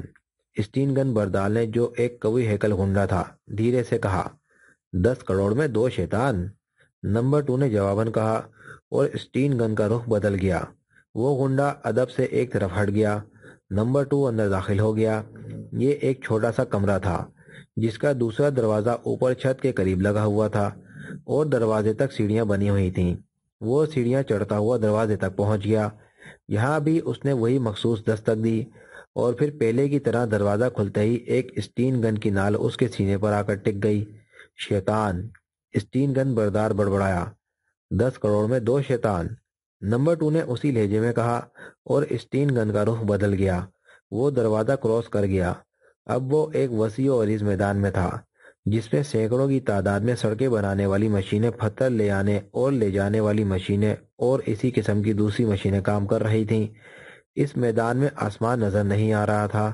میدان کے اوپر چھت تھی، لیکن یہ میدان بھی انجینئرنگ کا اعلیٰ نمونہ تھا۔ میدان کی سائیڈوں میں عمارتیں تعمیر کی جا رہی تھیں۔ نمبر 2 نے ایک لمحے کے لیے چاروں طرف دیکھا، اور پھر وہ میدان کے ایک کونے کی طرف بڑھ گیا، جہاں ایک چھوٹا سا کیبن بنا ہوا تھا۔ چند لمحے بعد وہ کیبن میں پہنچ گیا۔ کیبن میں موجود 2 افراد اسے دیکھ کر مودبانہ طور پر اٹھ کھڑے ہوئے۔ ہیلو! نمبر 2 نے لبوں پر قدرے مسکراہٹ لاتے ہوئے کہا، اور ان دونوں نے بھی جواب میں ہیلو کہا، اور پھر نمبر 2 ایک کرسی پر بیٹھ گیا۔ وہ دونوں بھی اس کے سامنے کرسیوں پر بیٹھ گئے۔ کرسیوں کے درمیان ایک آفس ٹیبل موجود تھی۔ اس پر ایک بہت بڑا نقشہ پھیلا ہوا تھا، جس پر سرخ اور سیاہ رنگ کے بے شمار نشانات بنے ہوئے تھے۔ نمبر 2 نقشے پر جھک گیا۔ چند لمحے تک وہ بغور نقشے کو دیکھتا رہا۔ کتنے عرصے میں مکمل ہو جائے گا یہ پروجیکٹ؟ نمبر 1 نے ان میں سے ایک سے مخاطب ہو کر پوچھا۔ بوس، اس پروجیکٹ کی تکمیل کے لیے کم از کم 14 دن لگ جائیں گے، اس آدمی نے جواب دیا۔ یہ تو بہت زیادہ عرصہ ہے کمار، میں چاہتا ہوں کہ یہ پروجیکٹ جتنی جلدی ہو سکے مکمل ہو جائے۔ نمبر 2 نے اپنے چہرے پر ناگواری کے تاثرات لاتے ہوئے کہا۔ لیکن بوس، یہ پروجیکٹ بہت زیادہ اہم ہے، میں نہیں چاہتا کہ جلدی کی وجہ سے اس کام میں کوئی خامی رہ جائے، اس آدمی نے، جس کا نام کمار تھا، مودبانہ لہجے میں کہا۔ یہ صحیح ہے مسٹر کمار، لیکن آپ کو علم ہے کہ ہم اس وقت کتنی خطرناک پوزیشن میں ہیں۔ کسی بھی لمحے ہمیں ٹریپ کیا جا سکتا ہے، پھر ہماری 2 سال کی محنت پر مکمل پانی پھر جائے گا۔ پوائنٹ نمبر 14 کی تکمیل سے کم از کم ہمیں یہ تو اطمینان ہو جائے گا کہ ہمیں اس معاملے میں ٹریپ کرنے میں کوئی کامیاب نہ ہو سکے گا۔ نمبر 2 نے کہا۔ ٹھیک ہے بوس، یہ پہلو پہلے میرے ذہن میں نہیں آیا تھا۔ اب میں اپنی پوری توجہ اس پروجیکٹ پر لگا دوں گا، اور مجھے امید ہے دن رات کام کر کے میں زیادہ سے زیادہ 4-5 دنوں میں اسے مکمل کر لوں گا، کمار نے کہا۔ اوکے، نمبر 2 نے مطمئن انداز میں جواب دیا۔ مسٹر میلکم، کتنی ہائپر مشینیں اس وقت کام کر رہی ہیں؟ نمبر 2 نے دوسرے نوجوان سے مخاطب ہوتے ہوئے کہا۔ بوس، 10 آدمی یہ مشینیں لیے 24 گھنٹے جنگل میں موجود رہتے ہیں۔ ویسے تو پچھلے 1 مہینے سے ممنوعہ علاقے کے قریب بھی کوئی شکاری نہیں بھٹکا۔ دوسرے نوجوان نے، جس کا نام میلکم تھا، نمبر 2 کو نہایت مودبانہ لہجے میں جواب دیا۔ ٹھیک ہے، پھر بھی ہوشیار رہیں، اور اگر ایسی ویسی کوئی بھی بات ہو تو مجھے ضرور اطلاع دیں، نمبر 2 نے تحکمانہ لہجے میں کہا۔ بہت بہتر بوس، میلکم نے جواب دیا، اور پھر نمبر 2 وہاں سے اٹھا اور کیبن سے باہر نکل گیا۔ ڈنر ٹیبل پر عمران کا بڑی شدت سے انتظار کیا جا رہا تھا۔ اس انتظار میں نواب صاحب سے زیادہ ان کی بیٹیاں اور بھانجیاں بے چین تھیں، کیونکہ استقبال کے وقت ہی عمران کی حماقتوں نے ان کے لیے دلچسپ سامان تفریح مہیا کر دیا تھا، اور اب ان سب نے مل کر فیصلہ کیا تھا کہ اس احمق آدمی کو اور زیادہ بیوقوف بنایا جائے۔ ملازم عمران کو بلانے گیا ہوا تھا، چنانچہ تھوڑی دیر بعد عمران کمرے میں داخل ہوا۔ اس نے ڈنر سوٹ کی بجائے سلیپنگ سوٹ پہنا ہوا تھا۔ عمران کے چہرے پر اہمکانہ مسکراہٹ عیاں تھی، اور پھر چہرہ تو تھا ہی حماقتوں کی آمجگاہ۔ وہ تیز تیز قدم اٹھاتا ہوا میز کی طرف آیا۔ نواب صاحب نے اسے اپنے سامنے والی کرسی پر بیٹھنے کا اشارہ کیا۔ عمران کا لباس دیکھ کر ان کے چہرے پر ناگواری کے تاثرات ابھرے تھے، لیکن انہوں نے اپنے اوپر قابو پا لیا۔ عمران کرسی پر بیٹھ گیا۔ چاروں لڑکیاں اسے بغور دیکھ رہی تھیں۔ عمران نے پہلے چاروں طرف نظریں گھما کر کمرے کو دیکھا، پھر جیسے ہی اس کی نظریں ماہ رخ سے ٹکرائیں، وہ شرما کر اپنی جگہ سمٹ گیا۔ اس کی اداکاری میں اتنی سچائی تھی کہ محسوس ہی نہیں ہوتا تھا کہ یہ سب کچھ اداکاری ہے۔ اسے شرماتا دیکھ کر لڑکیوں کے چہرے ہنسی سے سرخ ہو گئے، لیکن نواب صاحب کی وجہ سے وہ کھل کر نہیں ہنس سکتی تھیں۔ ملازموں نے ٹیبل پر کھانا کرنا شروع کر دیا۔ انکل، میرے خیال میں کھانے سے پہلے تعارف ہو جائے تو بہتر ہے، اچانک شگفتہ نے کہا۔ اس سے پہلے کہ نواب صاحب جواب دیتے، عمران بول پڑا۔ محترمہ، میں سمجھا نہیں، کیا یہ کسی نئی ڈش کا نام ہے یا کوئی مخصوص ورزش ہے جو کھانے سے پہلے ضروری ہے؟ عمران نے احمقانہ لہجے میں کہا۔ کیا مطلب؟ نواب صاحب اور دیگر لڑکیوں کا چہرہ سوالیہ نشان بن گیا۔ میرا مطلب ہے، آپ نے کہا تھا کہ کھانے سے پہلے تعارف۔ عمران نے شرماتے ہوئے کہا، اور لڑکیوں سے اپنے کہکے ضبط نہ ہو سکے۔ وہ کھلکھلا کر ہنس پڑی اور نواب صاحب بھی بے ساختہ مسکرا پڑے۔ عمران محفل کا یہ رنگ روپ دیکھ کر اور زیادہ جھیپ گیا۔ اس کا یہ جھیپنا لڑکیوں کے لیے اور بھی قیامت ہو گیا۔ ہنستے ہنستے ان کے پیٹ میں بل پڑ رہے تھے۔ اچانک نواب صاحب سنجیدہ ہو گئے اور انہوں نے لڑکیوں کو ڈانٹتے ہوئے کہا، آپ کو شرم آنی چاہیے، کیا یہی تہذیب ہے جس کا مظاہرہ آپ کر رہی ہیں؟ نواب صاحب نے کہا، اور لڑکیوں نے مجبوراً اپنے کہکوں کا گلا گھونٹ دیا، لیکن ان کے چہرے اب بھی سرخ ہو رہے تھے۔ عمران ہر چیز سے بے پرواہ اس طرح کھانے پر ڈٹا ہوا تھا جیسے وہ زندگی میں پہلی بار کھانا کھا رہا ہو۔ کھانے کے دوران چھری کانٹے کا استعمال وہ جس طرح کر رہا تھا وہ مضحکہ خیز ضرور تھا۔ وہ چھری کو بائیں ہاتھ میں پکڑے ہوئے تھا اور کانٹا دائیں ہاتھ میں۔ وہ جب چھری سے گوشت کاٹنے میں ناکام ہو جاتا تو ایک لمحے کے لیے چور نظروں سے چاروں طرف دیکھتا کہ کہیں کوئی دیکھ نہ رہا ہو، اور پھر پھرتی سے کانٹا رکھ کر ہاتھ سے گوشت کی بوٹی منہ میں رکھ لیتا۔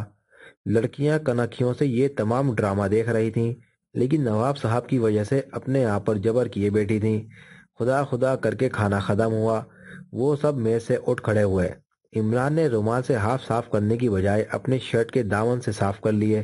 نواب صاحب کے چہرے پر یہ بدتمیزی دیکھ کر انتہائی غصے کے آثار پیدا ہو گئے، اور وہ منہ سے تو کچھ نہ بولے، البتہ غصے سے پیر پٹکتے ہوئے کمرے سے باہر نکل گئے۔ اب لڑکیوں کو موقع مل گیا۔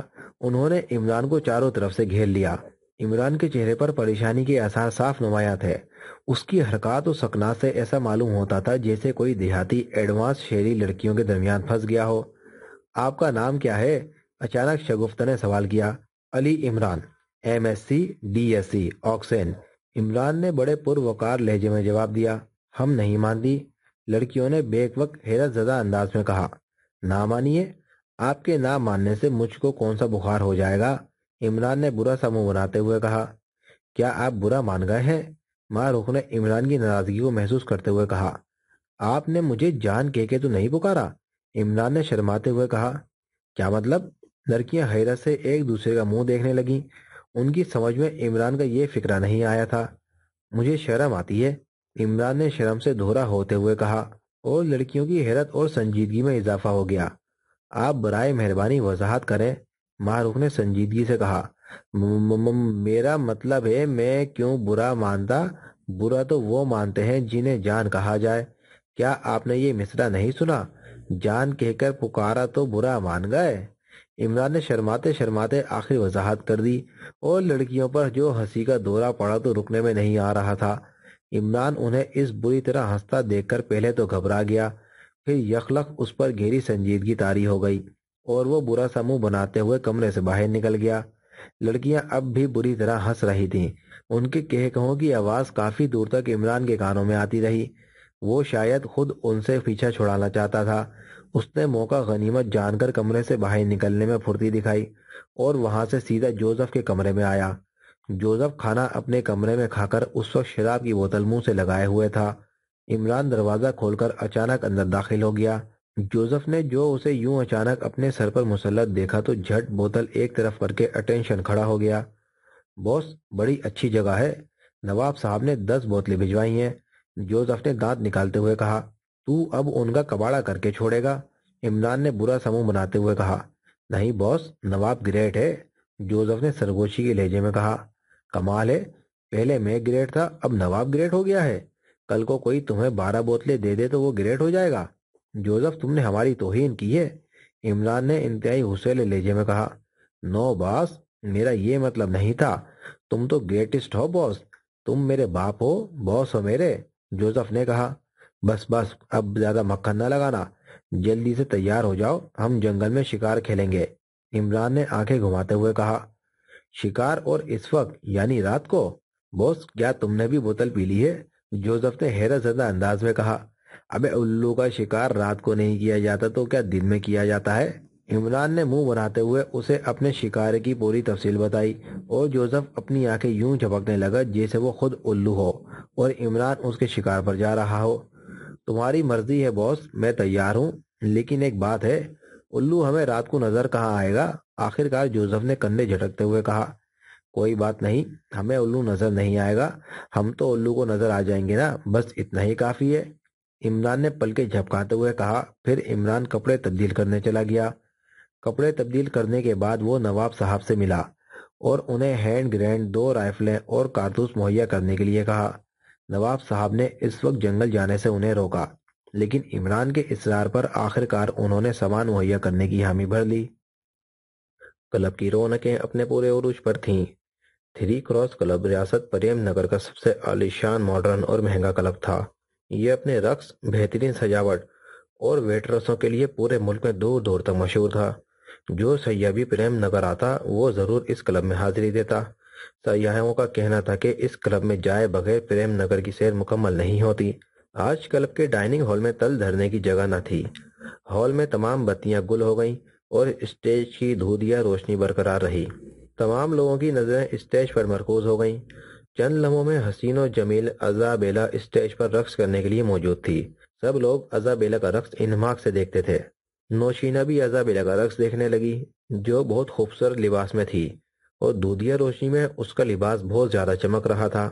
ازابیلا واقعی خوبصورت جسم کی مالک تھی، کبھی کبھار ہی کوئی آواز سنائی دے رہی تھی۔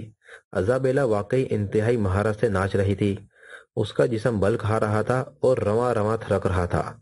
نوشینہ کے چہرے پر ناگواری کے تاثرات ابھرے اور اس نے منہ پھیر لیا، لیکن منہ پھیرتے ہی چونک پڑی۔ اس کے چہرے کا رنگ زرد پڑ گیا، کیونکہ سامنے بیٹھے ہوئے نوجوان مارٹن کے ہاتھ میں ایک خوفناک ریوالور تھا، جس کا دھانا ہی اسے نظر آ رہا تھا۔ باقی ریوالور پر اس نے رومال لپیٹ رکھا تھا۔ مس نوشینہ، خاموشی سے اٹھ کر یہاں سے باہر نکل چلیے، ورنہ… مارٹن کا لہجہ انتہائی تلخ تھا۔ نوشینہ نے ایک لمحے کے لیے کچھ سوچا۔ اگر میں نہ جاؤں تو؟ نوشینہ نے کہا۔ تو میں تمہیں گولی مار دوں گا، مارٹن نے تلخ لہجے میں کہا، لیکن اس کی آواز اتنی آہستہ تھی کہ صرف نوشینہ تک ہی پہنچ سکی تھی۔ دوسرے لمحے نوشینہ کرسی سے اٹھ کھڑی ہوئی، پھر اس نے میز پر سے پرس اٹھایا اور تیز تیز قدم اٹھاتی ہوئی ہال سے باہر آ گئی۔ اس کے پیچھے مارٹن بھی تھا۔ عمران کی جیپ جیسے ہی گھنے جنگل میں داخل ہوئی، جوزف کے منہ سے مسرت بھری کلکاری نکلی۔ جنگل کی مخصوص خوشبو نے اس کے جسم میں خوشی کی لہر دوڑا دی تھی۔ رات کے وقت جنگل بڑا بھیانک معلوم ہو رہا تھا۔ عمران نے جیپ کی ہیڈ لائٹس بجھا رکھی تھیں۔ مختلف درندوں کی دھاڑیں وقتاً فوقتاً ان کے کانوں میں گونجتیں، لیکن عمران ان سب سے بے پرواہ بڑی مہارت سے جیپ ڈرائیو کر رہا تھا۔ جیپ تیزی سے مختلف درختوں کے درمیان سے ہوتی ہوئی آگے بڑھی چلی جا رہی تھی۔ کبھی کبھی کوئی درندہ جیپ کے آگے نکل جاتا۔ جیپ جنگل کے شمالی حصے کی طرف جا رہی تھی۔ کافی دور جا کر عمران نے جیپ ایک گھنے درخت کے نیچے روک دی۔ نیچے اترو، عمران نے جیپ سے اترتے ہوئے جوزف سے کہا، اور جوزف ایک چھلانگ لگا کر جیپ سے نیچے آ گیا۔ پھر وہ دونوں ہاتھوں میں رائفلیں پکڑے آگے بڑھتے چلے گئے۔ بوس، مجھے تو کوئی الو نظر نہیں آ رہا، جوزف نے چاروں طرف بغور دیکھتے ہوئے کہا۔ مجھے تو کافی دیر سے نظر آ رہا ہے، عمران نے چلتے چلتے کہا۔ کہاں بوس؟ جوزف نے حیرت سے پوچھا۔ یہ جو میرے ساتھ رائفل پکڑے آ رہا ہے، عمران نے جوزف کی طرف اشارہ کیا۔ ہی ہی ہی بوس، اگر میں الو ہوں تو تم الو کے بوس ہو، یعنی گریٹ الو، جوزف نے ہنستے ہوئے کہا تو عمران جھیپ گیا۔ جنگل کی فضا نے جوزف کا دماغ روشن کر دیا تھا۔ اچانک چلتے چلتے جوزف ٹھٹک کر رک گیا۔ عمران بھی اسے رکتا دیکھتا ہوا رک گیا۔ جوزف بار بار ناک سکیڑ کر سونگ رہا تھا، جیسے کسی کی خوشبو سونگ رہا ہو۔ بوس، مجھے خطرہ محسوس ہو رہا ہے، جوزف نے ناک سکیڑتے ہوئے کہا۔ کیسا خطرہ؟ عمران نے پوچھا۔ بوس، ہمارے نزدیک کچھ اور انسان بھی موجود ہیں، جوزف نے کہا۔ انسان؟ اور اس وقت بھوت وغیرہ ہوں گے؟ عمران نے کہا۔ اچانک ایک تیز زناٹے کی آواز فضا میں گونج اٹھی۔ عمران نے تیزی سے جوزف کو دھکا دے کر نیچے گرا دیا اور جوزف کے ساتھ خود بھی نیچے جا گرا۔ کوئی چیز زناٹے دار آواز پیدا کرتی ہوئی جوزف اور عمران کے درمیان سے گزر گئی۔ جوزف نے زمین پر گرتے ہی پھرتی سے کروٹ بدل کر رائفل کو کندھے سے لگا لیا اور ٹریگر دبا دیا۔ دوسرے لمحے جنگل ایک زوردار انسانی چیخ سے گونج اٹھا۔ پھر ایک انسانی جسم سائیڈ والے گھنے درخت سے نیچے زمین پر آ گرا۔ اس کے ہاتھ سے ایک پستول نما آلہ بھی گرا تھا۔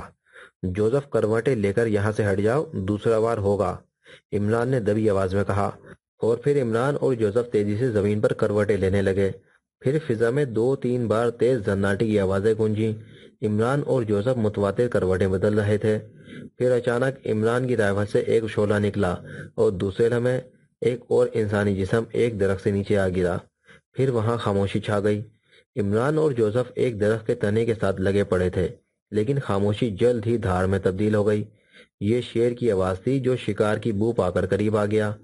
خطرہ! بوس، شیر حملہ کرنے والا ہے، جوزف نے دبے الفاظ میں عمران سے کہا۔ تم کروٹیں لیتے ہوئے ساتھ والے کسی درخت کے پیچھے چھپ جاؤ، عمران نے سرد آواز میں کہا اور جوزف کروٹیں لیتا ہوا اندھیرے میں غائب ہو گیا۔ عمران دم سادے رائفل کاندھے سے لگائے درخت کے تنے کے ساتھ پڑا تھا۔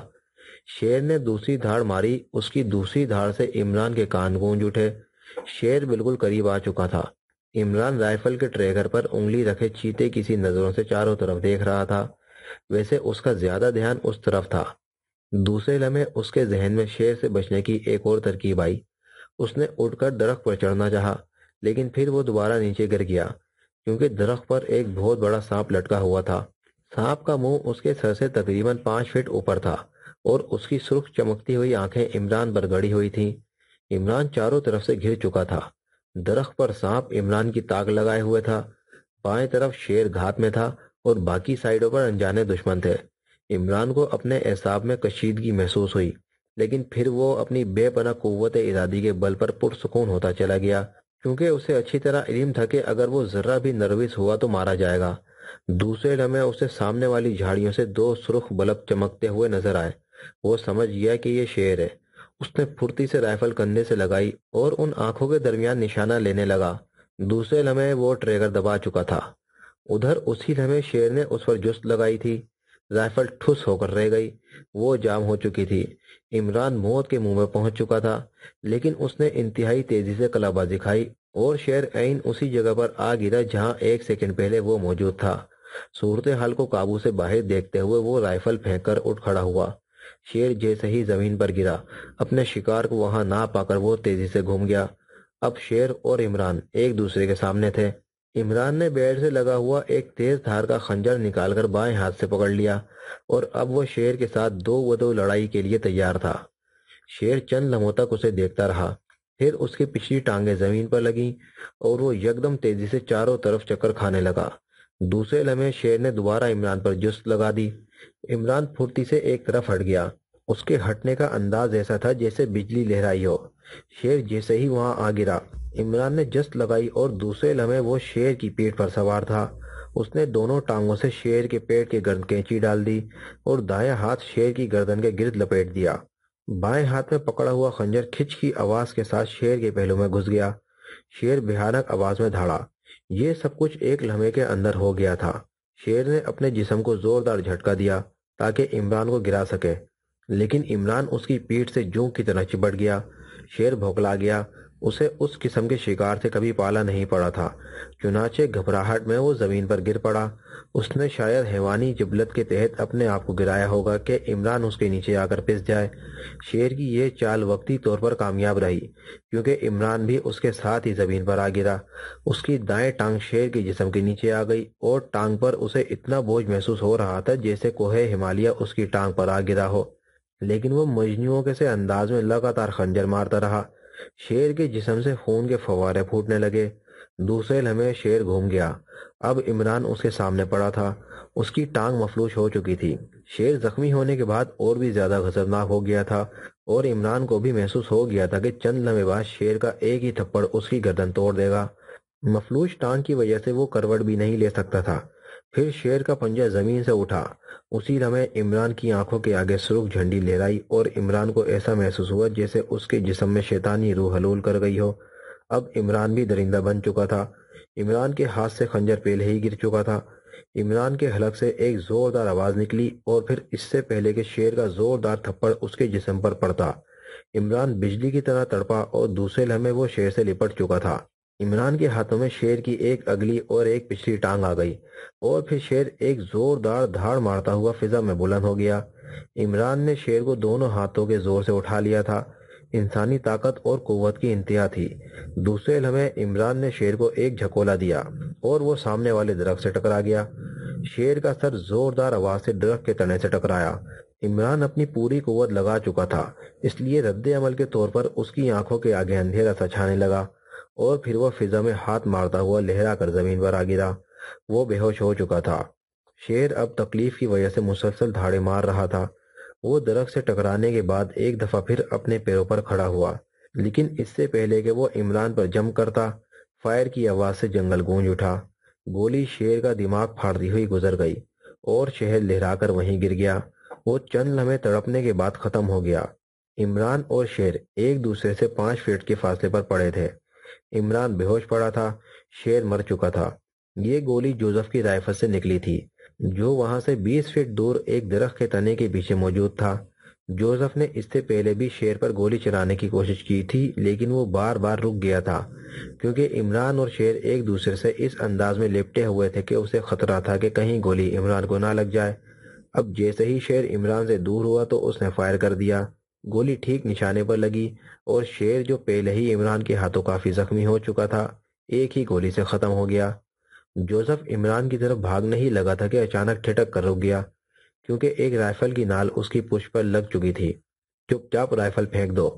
اندھیرے میں اسے اپنی پشت سے ایک سرد آواز سنائی دی۔ اس نے ایک نظر دائیں بائیں دیکھا۔ 3 انسانی سائے رائفلوں کا رخ اس کی طرف کیے کھڑے تھے۔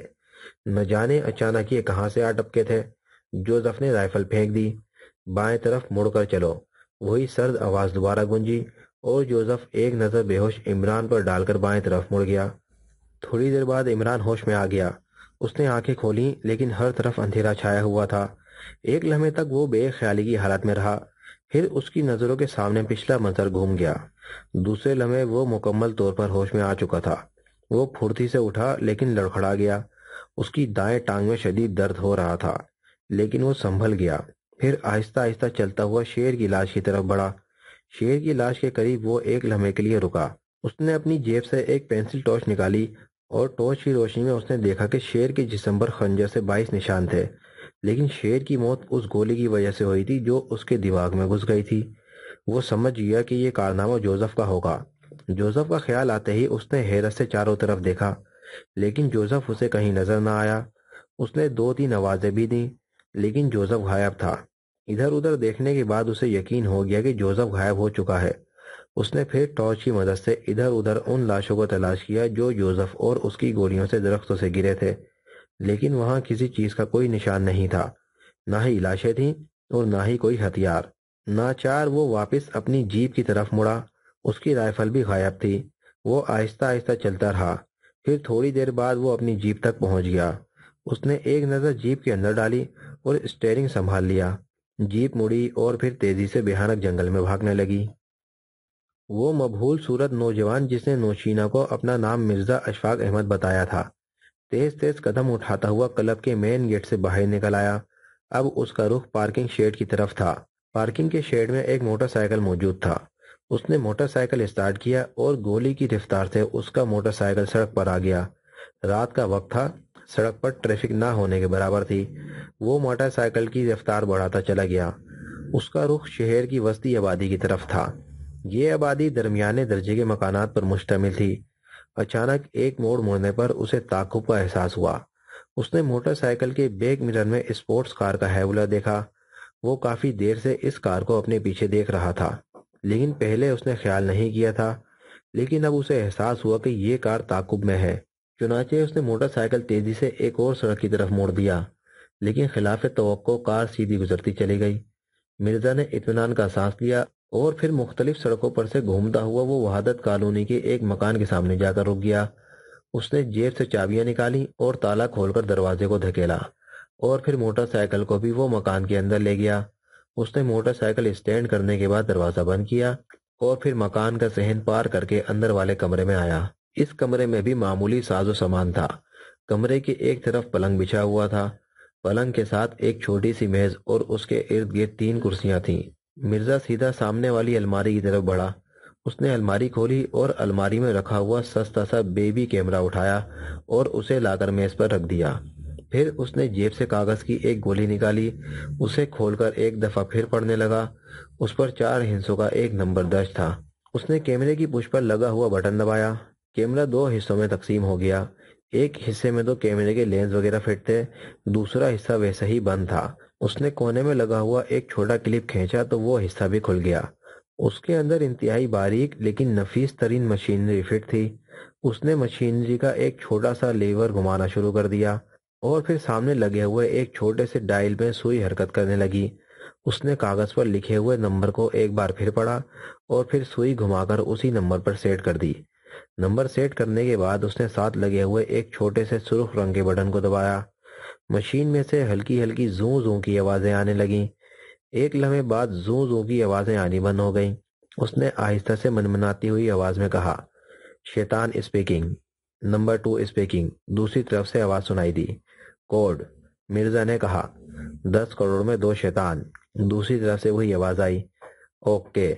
نمبر 2 مشن کی کیا پوزیشن ہے؟ مرزا نے کہا، کام بڑی تیزی سے ہو رہا ہے باس۔ نمبر 2 نے کہا، پوائنٹ 14 مکمل ہو گیا ہے؟ مرزا نے کہا، یس باس، آج وہ مکمل ہو گیا ہے۔ نمبر 2 نے کہا، کل میں معائنے کے لیے آؤں گا، پوائنٹ 0 پر مجھے ملنا 12 بجے کے بعد۔ مرزا نے کہا، اوکے سر، میں وہاں موجود رہوں گا۔ نمبر 2 نے کہا، اوکے اوور اینڈ آل۔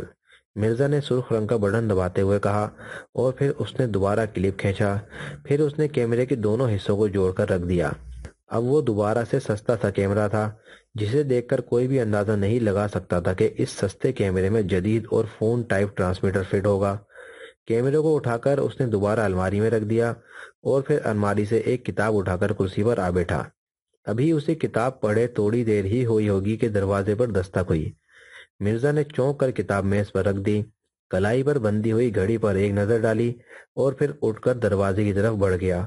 اس نے دروازہ کھول دیا۔ باہر ایک طویل القامت لیکن دبلا پتلا نوجوان کھڑا تھا۔ آئیے مسٹر طالب، مرزا نے واپس مڑتے ہوئے کہا اور وہ نوجوان اندر داخل ہو گیا۔ اس نے مڑ کر دروازہ بند کیا اور پھر ایک دوسرے کے پیچھے کمرے میں آ گئے۔ تشریف رکھیے، مرزا نے ایک کرسی کی طرف اشارہ کرتے ہوئے کہا اور طالب کرسی پر خاموشی سے بیٹھ گیا۔ ایک لمحے تک وہ بغور ایک دوسرے کو دیکھتے رہے۔ شیطان، طالب نے مسکراتے ہوئے کہا، 10 کروڑ میں 2 شیطان۔ طالب کے چہرے پر اطمینان جھلکنے لگا۔ معاف کرنا، مجھے شک گزرا تھا، اس لیے میں نے اطمینان ضروری سمجھا۔ طالب نے مسکراتے ہوئے کہا، ٹھیک ہے، ہمیں اپنے سائے سے بھی ہوشیار رہنا چاہیے۔ مرزا نے کہا، مشن کہاں تک مکمل ہوا ہے؟ طالب نے مرزا سے پوچھا۔ ابھی تو 20% مکمل ہوا ہے، پوائنٹ 14 تو آج مکمل ہو گیا ہے، مرزا نے تفصیل بتاتے ہوئے کہا۔ اس کا مطلب یہ ہے کہ کام خاصی تیز رفتاری سے ہو رہا ہے، طالب نے ہلکی سی مسکراہٹ سے کہا۔ مسٹر طالب، کیا آپ مجھ پر طنز کر رہے ہیں؟ یہ مت بھولیے کہ ہم دونوں ایک ہی جیسے اختیارات کے حامل ہیں اور ہم دونوں علیحدہ علیحدہ مشن پر کام کرنے کے لیے یہاں آئے ہیں، مرزا نے انتہائی خشک لہجے میں کہا۔ اوہ نو مرزا، آپ خواہ مخواہ غلط فہمی میں مبتلا ہو رہے ہیں۔ میرا مقصد در حقیقت تعریف ہی تھا، طنز نہیں، طالب نے ہنستے ہوئے کہا۔ تب ٹھیک ہے، میں سمجھا کہ آپ طنز کر رہے ہیں، مرزا نے بھی ہنسی میں شریک ہوتے ہوئے کہا۔ آج ہوٹل میں جو لڑکی آپ کی میز پر آ کر بیٹھی تھی اسے میرے آدمیوں نے گرفتار کر لیا ہے، طالب نے کہا۔ یہ سن کر مرزا اپنی جگہ سے اچھل پڑا۔ نوشینہ کو آپ کے آدمیوں نے گرفتار کر لیا ہے؟ کیوں؟ مرزا کا لہجہ واقعی حیرت سے بھرپور تھا۔ وجہ یہ ہے کہ آپ جیسے ہی میز سے اٹھے اس نے ایک مخصوص اشارہ کیا اور آپ کے پیچھے ہی ایک یورپین نژاد نوجوان بھی اٹھ کر حال سے باہر نکل گیا۔ میں اپنے 2-3 آدمیوں سمیت وہاں موجود تھا۔ اتفاق سے میری نظر نوشینہ کے اشارے پر پڑ گئی۔ میں نے مارٹن کو نوشینہ کی گرفتاری کے لیے کہا اور خود اٹھ کر حال سے باہر نکل آیا تاکہ اس یورپین نژاد نوجوان کی حرکات کو چیک کروں۔ نوجوان نے کار کے ذریعے آپ کی موٹر سائیکل کا تعاقب کیا۔ میں بھی اپنی کار میں اس کے پیچھے تھا۔ شاید اسے میرے تعاقب کا شک ہو گیا تھا، اس لیے جیسے ہی آپ پرنسٹن چوک سے دائیں طرف مڑے وہ سیدھا چلا گیا۔ میں نے اس کا پیچھا کیا، لیکن ایک گلی کے ذریعے وہ مجھے ڈوج دینے میں کامیاب ہو گیا۔ طالب نے پوری تفصیل سے مرزا کو آگاہ کیا۔ یہ تو بہت بری خبر سنائی ہے تم نے، لیکن میری سمجھ میں نہیں آتا کہ نوشینہ نے ایسی حرکت کیوں کی، اور پھر وہ یورپین نژاد نوجوان کس پارٹی سے تعلق رکھتا ہے؟ کیا کوئی غیر ملکی پارٹی بھی ہمارے مقابلے پر آ گئی ہے؟ مرزا کے چہرے پر الجھنیں ہی الجھنیں بکھری ہوئی تھیں۔ میرے خیال میں آپ میرے ساتھ چلیں تاکہ آپ کے سامنے ہی نوشینہ سے یہ راز اگلوایا جائے، طالب نے تجویز پیش کرتے ہوئے کہا۔ ہاں یہ ٹھیک ہے، اب نوشینہ ہی اس معاملے کو حل کر سکتی ہے، مرزا نے اٹھتے ہوئے کہا، اور طالب بھی کرسی سے اٹھ کھڑا ہوا۔ میں کپڑے تبدیل کر آؤں، مرزا نے ایک اور کمرے کی طرف جاتے ہوئے کہا، اور طالب دوبارہ کرسی پر بیٹھ گیا۔ تھوڑی دیر بعد مرزا کمرے میں داخل ہوا تو اس کے جسم پر سوٹ تھا جو کافی قیمتی تھا، شیو بھی کی ہوئی تھی۔ تم تو کار میں آئے ہوگے، اسے کہاں پارک کیا ہے؟ مرزا نے طالب سے پوچھا۔ میں نے اس کالونی میں کار لے کر آنا مناسب نہیں سمجھا، اس لیے اسے ساتھ والے بازار میں کھڑا کر دیا تھا، طالب نے کمرے سے صحن میں آتے ہوئے کہا۔ لیکن اب ہم کار میں نہیں جائیں گے، ٹیکسی کر لیں گے، کیونکہ ہو سکتا ہے دوسری پارٹی تمہاری گاڑی پہچان چکی ہو اور اب اس کی نگرانی کر رہی ہو۔ مرزا نے مکان کے بیرونی دروازے کو تالا لگاتے ہوئے کہا۔ ہاں یہ ٹھیک ہے، میں کسی کو بھیج کر کار منگوا لوں گا، طالب نے کہا، اور پھر وہ دونوں پیدل بازار جانے والی سڑک پر چلنے لگے۔ جوزف کو وہ تینوں لیے ہوئے جنگل کے ایک انتہائی شمال کی طرف بڑھتے گئے۔ کافی دور جا کر انہوں نے جوزف کو روک دیا۔ اس کی آنکھوں پر پٹی باندھو، ان میں سے ایک نے حکم دیا جو ان دونوں کا لیڈر معلوم ہوتا تھا، اور ایک نے جیب سے سیاہ رنگ کی پٹی نکال کر جوزف کی آنکھوں پر باندھ دی۔ رائفل کی نال بدستور جوزف کی پشت سے لگی ہوئی تھی۔ اب دو آدمیوں نے اسے بازوؤں سے پکڑ لیا تھا۔ تھوڑی دیر بعد جوزف کو سیڑھیاں اترنے کا حکم دیا گیا تو جوزف حیران ہوا کہ جنگل میں سیڑھیاں کہاں سے آ گئیں۔ بہرحال وہ سیڑھیاں اترتا چلا گیا، پھر سپاٹ زمین آ گئی۔ رک جاؤ، جوزف کو ایک بار پھر رکنے کا حکم ملا، اور جوزف رک گیا۔ اس کی آنکھوں سے پٹی اتاری گئی۔ وہاں تیز روشنی تھی، اس لیے جوزف کی آنکھیں جھپک گئیں۔ اندھیرے سے یکدم روشنی میں آ جانے سے چند لمحے تک تو وہ آنکھیں پوری طرح کھول نہ سکا۔ پھر جب اس کی آنکھیں روشنی سے مانوس ہو گئیں تو اس نے دیکھا کہ وہ ایک چھوٹے سے کمرے میں ہے۔ اس کے سامنے ایک نقاب پوش موجود تھا۔ اس کے ارد گرد وہی تین آدمی ہاتھوں میں رائفلیں لیے کھڑے تھے۔ ان تینوں کے چہرے بھی نقابوں میں چھپے ہوئے تھے۔ یہ ہے کون اور اسے یہاں کس لیے لائے ہو؟ نقاب پوش نے گھرراہٹ آمیز لہجے میں کہا۔ باس، یہ دو نئے شکاری تھوڑی دیر پہلے ڈینجر زون میں داخل ہوئے تھے۔ ان میں سے ایک پر شیر نے حملہ کر دیا، وہ مارا گیا، دوسرا یہ چھپ گیا تھا۔ ان نقاب پوشوں میں سے ایک نے انتہائی مدبانہ انداز میں کہا۔ ڈینجر زون میں شکار اور اس وقت؟ باس نے انتہائی حیرت سے کہا۔ یہی تو عجیب بات ہے باس، نقاب پوش نے کہا۔ کیا ان پر ہائپر مشین نہیں آزمائی گئی تھی؟ باس نے پوچھا۔ ہائپر مشین سے ان پر 5 وار کیے گئے تھے، لیکن یہ دونوں انتہا سے زیادہ پھرتیلے نکلے۔ ہائپر مشین ان کا کچھ نہ بگاڑ سکی، الٹا ہمارے 2 آدمی انہوں نے مار گرائے، نقاب پوش نے جواب دیا۔ اوہ، تو اس کا مطلب تو یہ ہوا کہ یہ شکاری نہیں بلکہ کچھ اور ہے، باس نے گھرراہٹ بھرے لہجے میں کہا۔ جی ہاں باس، اس لیے میں نے اسے زندہ گرفتار کر کے لے آنا مناسب سمجھا تاکہ آپ اس سے معلومات حاصل کر سکیں، نقاب پوش نے کہا۔ تم نے بہت اچھا کیا، باس نے تحسین آمیز انداز میں کہا۔ جوزف خاموشی سے کھڑا ان کی گفتگو سن رہا تھا۔ کون ہو تم؟ باس نے کڑکتے ہوئے جوزف سے پوچھا۔ جوزف دی گریٹ، جوزف نے فخریہ انداز میں کہا۔ اس کا انداز ایسا تھا جیسے آغا حشر کے ڈرامے میں کام کر رہا ہو۔ شٹ اپ یو نانسنس، اسے سامنے والے ستون سے باندھ دو، باس نے نقاب پوشوں کو حکم دیتے ہوئے کہا۔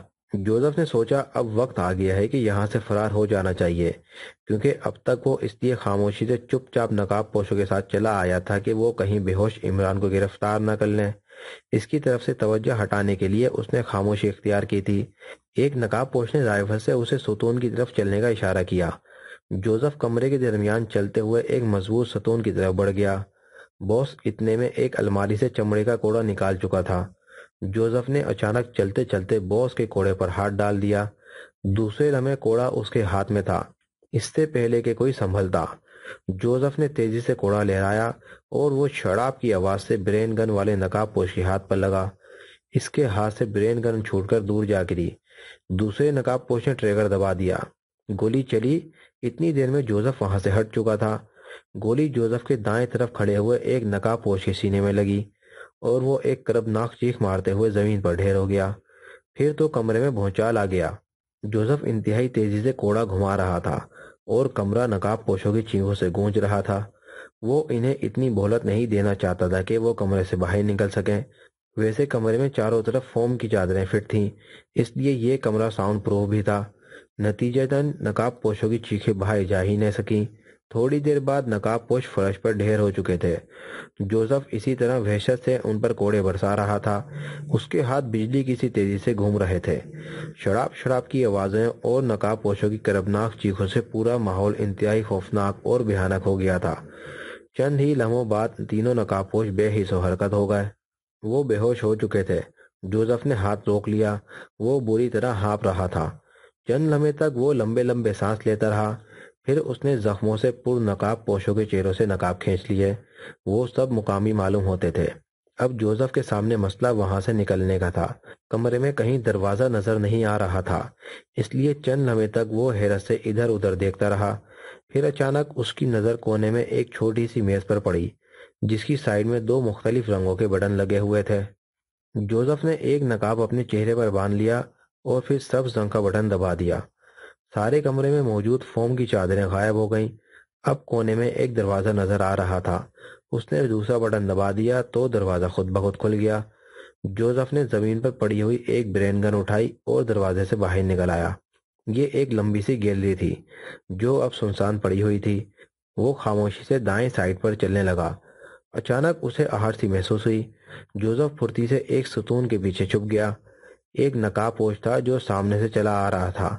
وہ تیز تیز قدم اٹھاتا ہوا اس طرف آ رہا تھا جدھر جوزف چھپا ہوا تھا۔ جیسے ہی وہ جوزف کے قریب سے گزرا، اچانک جوزف نے اس کے سینے پر برین گن کی نالی رکھ دی۔ وہ نقاب پوش چھٹک کر رک گیا۔ واپس مڑو، جوزف نے گھرراہٹ آمیز لہجے میں کہا۔ لیکن میرا قصور؟ نقاب پوش نے نہ جانے جوزف کو کیا سمجھتے ہوئے خوفزدہ انداز میں پوچھا۔ تم اندر کیوں داخل ہوئے تھے؟ جوزف نے غصے سے بھرپور آواز میں سوال کیا۔ لیکن میں تو ڈیوٹی ختم کر کے آ رہا ہوں، آنے والے نقاب پوش کی آواز میں حیرت تھی۔ نہیں، واپس جنگل میں چلو، جوزف نے رائفل کی نال کو جھٹکا دیتے ہوئے کہا۔ مگر نقاب پوش واقعی حیران تھا کہ آخر مسئلہ کیا ہے۔ چلو، جوزف نے اور زیادہ غصہ ظاہر کرتے ہوئے کہا، اور نقاب پوش کندھے جھٹکتا ہوا واپس مڑ گیا۔ یہ ایک خاصا وسیع ہال تھا۔ ہال کے درمیان میں ایک کرسی پر نوشینہ بندھی ہوئی بیٹی تھی۔ اس کا شوخ کلر کا سوٹ جگہ جگہ سے پھٹ گیا تھا۔ اس کا چہرہ خوف اور دہشت کی زیادتی کی وجہ سے بگڑ گیا تھا۔ سرخ اور سفید رنگ گہری دھرتی میں تبدیل ہو چکا تھا۔ اس کے بائیں سائیڈ پر مارٹن کھڑا تھا اور ایسی نظروں سے دیکھ رہا تھا جیسے مکڑی اپنے جالے میں پھنسی ہوئی مکھی کو دیکھتی ہے۔ اچانک دروازے پر دستک ہوئی۔ مارٹن چوکا اور پھر اس نے آگے بڑھ کر دروازہ کھول دیا۔ سامنے دو نقاب پوش موجود تھے۔ دونوں کے نقاب انتہائی گہرے سرخ رنگ کے تھے۔ شیطان، ان میں سے ایک نے مارٹن سے مخاطب ہو کر انتہائی سرد آواز میں کہا۔ 10 کروڑ میں 2 شیطان، مارٹن نے مودبانہ طور پر جھکتے ہوئے کہا، اور پھر وہ دونوں اندر داخل ہو گئے۔ نوشینہ کی نظر جیسے ہی ان دونوں پر پڑی وہ خوف سے چیخنے لگی۔ میں بے گناہ ہوں، میں نے کوئی غلطی نہیں کی، نوشینہ نے کہا۔ بکواس بند کرو لڑکی، تم نے غداری کی ہے، ان میں سے ایک نے منمنائی ہوئی لیکن انتہائی سرد آواز میں کہا۔ یہ یقیناً مرزا کی آواز تھی۔ نہیں باس، آپ کو غلط اطلاع دی گئی ہے، نوشینہ کی آواز خوف سے لرز رہی تھی۔ مت بھول اے لڑکی، میرا نام شیطان ہے اور شیطان کو کوئی دھوکہ نہیں دے سکتا، مرزا نے روح میں اتر جانے والی گھرراہٹ سے کہا۔ نوشینہ خوف کے مارے بے اختیار رونے لگی۔ اپنے آنسوؤں کو روک لو، شیطانوں پر یہ حربے کارگر نہیں ہوتے، اور جواب دو کہ ہوٹل 3 کراس میں جہاں تم نے ہمارے کارندے کو خفیہ پیغام پہنچایا تھا اور جب وہ جانے لگا تو تم نے جس یورپین نژاد نوجوان کو مخصوص اشارہ کیا تھا وہ کون تھا؟ مرزا نے انتہائی سخت لہجے میں پوچھا۔ میں نہیں جانتی باس، میں نے کسی کو اشارہ نہیں کیا، خدا شاہد ہے، نوشینہ نے جواب دیتے ہوئے کہا۔ خدا کا نام ہمارے سامنے مت لو، شیطانوں کے سامنے خدا کی قسم کھانا بیکار ہے، سچ سچ بتا دو ورنہ شیطان کسی پر رحم نہیں کیا کرتے، دوسرے شیطان طالب نے خوفناک آواز میں کہا۔ نوشینہ نے کوئی جواب نہیں دیا بلکہ وہ بے اختیار آنسو بہانے لگی۔ اسے یقین ہو گیا کہ یہ شیطان اس کی کسی بات کو تسلیم نہیں کریں گے۔ مارٹن، اچانک طالب چیخا۔ یس باس، مارٹن نے ایک دم اٹینشن ہوتے ہوئے کہا۔ اپنا چاقو نکالو اور اس لڑکی کا دایاں کان کاٹ دو، طالب نے حکم دیتے ہوئے کہا۔ نہیں نہیں، مجھ پر رحم کرو، میں سچ کہہ رہی ہوں، میں نے کسی کو کوئی اشارہ نہیں کیا تھا۔ نوشینہ خوف سے چینک اٹھی، لیکن مارٹی نے پھرتی سے جیب سے ایک بڑا سا چاقو نکالا۔ پھر کمرے میں چاقو کھلنے کی آواز ابھری۔ دوسرے لمحے مارٹن چاقو لیے ہوئے آہستہ آہستہ نوشینہ کی طرف بڑھنے لگا۔ نہیں نہیں، میں نے کوئی غلطی نہیں کی ہے، میں بے گناہ ہوں، نوشینہ چاقو کو اپنے نظروں کے سامنے دیکھ کر چیخنے لگی۔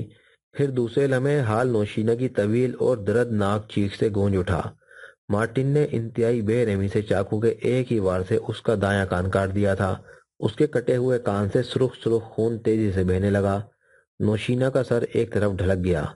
وہ خوف اور تکلیف کی شدت سے بے ہوش ہو چکی تھی۔ اسے ہوش میں لاؤ، مرزا کی جذباتی سی آری آواز گونجی اور مارٹن نے ایک بھرپور تھپڑ نوشینہ کے گال پر جما دیا۔ نوشینہ ایک جھٹکے سے ہوش میں آ گئی۔ اس کی آنکھیں خوف سے ابل رہی تھیں۔ وہ ایک لمحے تک اپنے سامنے کھڑے دونوں شیطانوں کو دیکھتی رہی، پھر اس نے دونوں کو گالیاں دینی شروع کر دیں۔ ناک کاٹ ڈالو، مرزا نے مارٹن کو حکم دیتے ہوئے کہا۔ کاٹ دو، میرا سارا جسم کاٹ دو، تم واقعی شیطان ہو، نوشینہ چیخنے لگی۔ دوسرے لمحے مارٹن نے چاقو کے 2-3 واروں سے نوشینہ کی ناک کاٹ ڈالی۔ نوشینہ ایک بار پھر بے ہوش ہو چکی تھی۔ اس کا خوبصورت چہرہ انتہائی بھیانک اور خوفناک معلوم ہوتا تھا۔ ہوش میں لے آؤ، طالب نے کڑکتے ہوئے کہا، اور مارٹن نے ایک بار پھر نوشینہ کے رخساروں پر تھپڑ برسانے شروع کر دیے۔ 4-5 تھپڑوں کے بعد نوشینہ ایک بار پھر ہوش میں آ گئی، لیکن اب وہ بری طرح چیخ رہی تھی۔ بتاؤ لڑکی، وہ کون تھا جس کو تم نے اشارہ کیا تھا، ورنہ اب آنکھیں نکلوا دوں گا، مرزا نے انتہائی بحرحم آواز میں کہا، اور مارٹن نے چاقو کی نوک نوشینہ کی خوبصورت آنکھوں کی طرف بڑھائی۔ بتاتی ہوں تمہیں ان شیطانوں کا واسطہ، رک جاؤ، پانی پانی، نوشینہ نے چیختے ہوئے کہا۔ مارٹن رک جاؤ اور اسے پانی دو، طالب نے مارٹن کو حکم دیتے ہوئے کہا۔ مارٹن رک گیا۔ اس نے چاقو بائیں ہاتھ میں پکڑا اور ہال کے کونے کی طرف بڑھ گیا۔ وہاں اس نے ایک سراہی سے گلاس میں پانی بھرا اور لا کر نوشینہ کے منہ سے لگا دیا۔ میرے ہاتھ کھول دو، میں ہونٹوں سے خون پوچھنا چاہتی ہوں، نوشینہ نے انتہائی التجائی انداز میں کہا، جس کے چہرے پر خون ہی خون پھیلا ہوا تھا۔ اس کے ہاتھ کھول دو، مرزا نے مارٹن کو حکم دیا۔ مارٹن نے پانی کا گلاس نیچے رکھا اور پھر چاقو کی مدد سے اس کے دونوں ہاتھوں کی رسیاں کاٹ دیں۔ نوشینہ کے ہاتھ جیسے ہی آزاد ہوئے، اس نے منہ پر سے خون پوچھا، لیکن خون متواتر بہہ رہا تھا۔ مارٹن نے پانی کا گلاس اس کے خون آلود ہاتھوں میں پکڑا دیا۔ نوشینہ نے ایک لمحے کے لیے گلاس کی طرف دیکھا، پھر اس نے گلاس کو بائیں ہاتھ میں پکڑا اور پھر اس کا دایاں ہاتھ تیزی سے اس کے منہ کی طرف بڑھا۔ مارٹن نے سمجھا کہ وہ خون پوچھنا چاہتی ہے، لیکن نوشینہ کی انگلی میں موجود ایک انگوٹھی کا ڈھکن کھلا اور اس میں موجود سفوف اس کے حلق میں چلا گیا۔ دوسرے لمحے نوشینہ گلاس سے منہ لگا چکی تھی۔ مارٹن نے نوشینہ کی یہ حرکت دیکھ لی تھی۔ اس نے پھرتی سے گلاس اس کے ہاتھوں سے چھین لیا، لیکن وہ گلاس خالی کر چکی تھی۔ ہا ہا ہا، میں نے زہر کھا لیا ہے شیطانوں، اب تم مجھ سے کچھ معلوم نہیں کر سکتے، نوشینہ نے کہکا مارتے ہوئے کہا، اور دوسرے لمحے اس کا سر ڈھلک گیا۔ مارٹن نے آگے بڑھ کر اس کا سر سیدھا کیا، لیکن وہ ان شیطانوں کی دست درست سے دور جا چکی تھی۔ اف، یہ برا ہوا، اس لڑکی کو مرنا نہیں چاہیے تھا، اب میں پھر تاریکی میں چلا گیا ہوں، مرزا نے ہاتھ ملتے ہوئے کہا۔ ہاں، لیکن ہمیں خیال بھی نہیں تھا کہ یہ اس طرح خودکشی کر لے گی، طالب کے لہجے میں افسوس کا عنصر موجود تھا۔ مارٹن، اس کی لاش ٹھکانے لگا دو، طالب نے مارٹن سے مخاطب ہوتے ہوئے کہا۔ اوکے باس، مارٹن نے جھکتے ہوئے مدبانہ انداز میں کہا، اور پھر وہ دونوں شیطان واپس مڑے اور دروازے سے باہر نکل گئے۔ عمران جیپ دوڑاتا ہوا سیدھا بہزاد محل پہنچا۔ اس نے جیپ پورچ میں روکی اور خود اتر کر اپنے کمرے کی طرف بڑھ گیا۔ اس کے سارے جسم میں درد ہو رہا تھا۔ غنیمت یہ تھا کہ محل کے سارے مکین سوئے ہوئے تھے، اس لیے عمران کی حالت کسی پر ظاہر نہ ہو سکی۔ کمرے میں پہنچنے کے بعد وہ سیدھا اپنے اٹیچی کیس کی طرف بڑھا۔ اس نے اٹیچی کیس کھولا اور اس میں سے ایک جے بی ٹرانسمیٹر نکال کر اس کا بٹن آن کر دیا۔ کمرے کا دروازہ اس نے اچھی طرح بند کر دیا تھا۔ بٹن دبنے کے چند لمحے بعد ہی رابطہ قائم ہو گیا۔ Hello black zero, Imran speaking, over, Imran نے کہا۔ یس سر، بلیک زیرو اسپیکنگ، دس سائیڈ، اوور، دوسری طرف سے بلیک زیرو کی آواز ابھری۔ تم ابھی تک جاگ رہے ہو، ورنہ میرا خیال تو یہ تھا شاید کافی دیر بعد رابطہ قائم ہو، اوور، عمران نے پوچھا۔ میں جاگ رہا تھا عمران صاحب، میں بین الاقوامی مجرموں کی فائل کا مطالعہ کر رہا تھا، اوور، بلیک زیرو نے جاگنے کی وجہ بتاتے ہوئے کہا۔ کیوں جناب، خیریت تو ہے؟ خود اپنا فوٹو اس فائل میں لگوانے کا ارادہ تو نہیں؟ اوور، عمران نے پوچھا۔ نہیں صاحب، خدا معاف رکھے، میرا فوٹو اس میں لگا اور آپ نے میرے ہاتھوں میں ہتھیلیاں ڈالی۔ اوور، طاہر نے ہنستے ہوئے کہا۔ اچھا طاہر، تمہاری مرضی، ورنہ میں نے تو تمہیں آفر دے دی ہے۔ اوور، عمران نے بھی ہنستے ہوئے کہا۔ ایک شرط پر ایسا ہو سکتا ہے کہ آپ کا فوٹو بھی میرے ساتھ لگے۔ اوور، طاہر نے تجویز پیش کی۔ یہ تو کوئی بڑی بات نہیں، اخباروں میں مجرموں کے ساتھ پولیس والوں کے فوٹو چھپتے ہی رہتے ہیں۔ اوور، عمران نے جملہ مارا۔ اس لحاظ سے نہیں، بلکہ استاد شاگرد کے لحاظ سے فوٹو لگیں تب تو بات بنے گی۔ اوور، طاہر نے ہنستے ہوئے جواب دیا۔ اچھا طاہر، مذاق ایک طرف، اب میں جو کچھ کہوں اسے غور سے سنو۔ تمہیں علم ہے اس وقت میں ریاست پریم نگر میں موجود ہوں۔ میرا خیال تھا کوئی چھوٹا موٹا کیس ہوگا، لیکن یہاں تو معاملہ کافی اونچا جاتا ہوا معلوم ہوتا ہے۔ اس لیے تم کل صبح صفدر کیپٹن شکیل، تنویر اور جولیا کو ریاست پریم نگر بھجوا دو۔ وہ یہاں میک اپ میں آئیں گے اور ہوٹل سن ریز میں ٹھہریں گے۔ میں انہیں یہاں کانٹیکٹ کر لوں گا۔ پارٹی لیڈر کے لحاظ سے انہیں میری باتوں کی تعمیل کا حکم ضرور دے دینا۔ اوور، عمران نے تفصیل سے ہدایت دیتے ہوئے کہا۔ بہت بہتر سر، میں کل صبح ممبرز کو پہلی فلائٹ پر بھجوا دوں گا۔ اوور، بلیک زیرو نے مدبانہ لہجے میں کہا۔ Okay, over and all, Imran نے کہا اور پھر ٹرانسمیٹر کا بٹن آف کر دیا۔ ٹرانسمیٹر واپس بیگ میں رکھ کر اس نے کپڑے اتارے اور سلیپنگ سوٹ پہن لیا۔ اس نے بیگ سے پین کلر کی 2 گولیاں نکال کر پانی سے کھا لیں، جس سے درد میں فرق پڑ گیا اور وہ بیڈ پر لیٹ گیا۔ اب اسے جوزف کی فکر تھی، لیکن اسے یقین تھا کہ جنگل میں جوزف کی صلاحیتیں کچھ اور زیادہ بڑھ جاتی ہیں، اس لیے وہ مجرموں کے ہاتھوں سے بچ جانے میں کامیاب ہو جائے گا۔ اس کا خیال تھا کہ صبح وہ جنگل میں اس جگہ جا کر نشانات تلاش کرے گا۔ چنانچہ وہ سونے کی کوشش کرنے لگا۔ اسے سوئے ہوئے تھوڑی ہی دیر ہوئی تھی کہ اس کے کمرے کا روشن دان ہلکی سی آواز سے کھلا اور ایک ریوالور بردار ہاتھ روشن دان سے اندر داخل ہوا۔ ریوالور کی نال پر سائلنسر چڑھا ہوا تھا۔ نالی کا رخ عمران کے سینے کی طرف ہوا، ٹریگر دبا اور ایک ہلکا سا دھماکہ ہوا۔ اسی لمحے بے اختیارانہ طور پر عمران نے کروٹ لی۔ گولی عمران کے جسم کے قریب سے گزرتی ہوئی بستر میں دھنس گئی۔ اس سے پہلے کہ دوسری گولی چلتی، عمران بجلی کی سی تیزی سے نیچے فرش پر گر پڑا۔ ہاتھ واپس چلا گیا۔ عمران نے ریوالور کی جھلک روشن دان میں دیکھ لی تھی، کیونکہ بلو لائٹ سے کمرے میں ہلکی سی روشنی ہو رہی تھی۔ عمران نے پھرتی دکھائی، جھٹکے سے اس نے چٹخنی کھولی اور کمرے سے نکل کر گیلری میں بھاگنے لگا۔ گیلری کے اختتام پر ہی سیڑھیاں تھیں۔ وہ تیزی سے سیڑھیاں چڑھتا چلا گیا۔ جلد ہی وہ گیلری تک پہنچ گیا۔ گیلری سے سیڑھیاں چھت پر جا رہی تھیں۔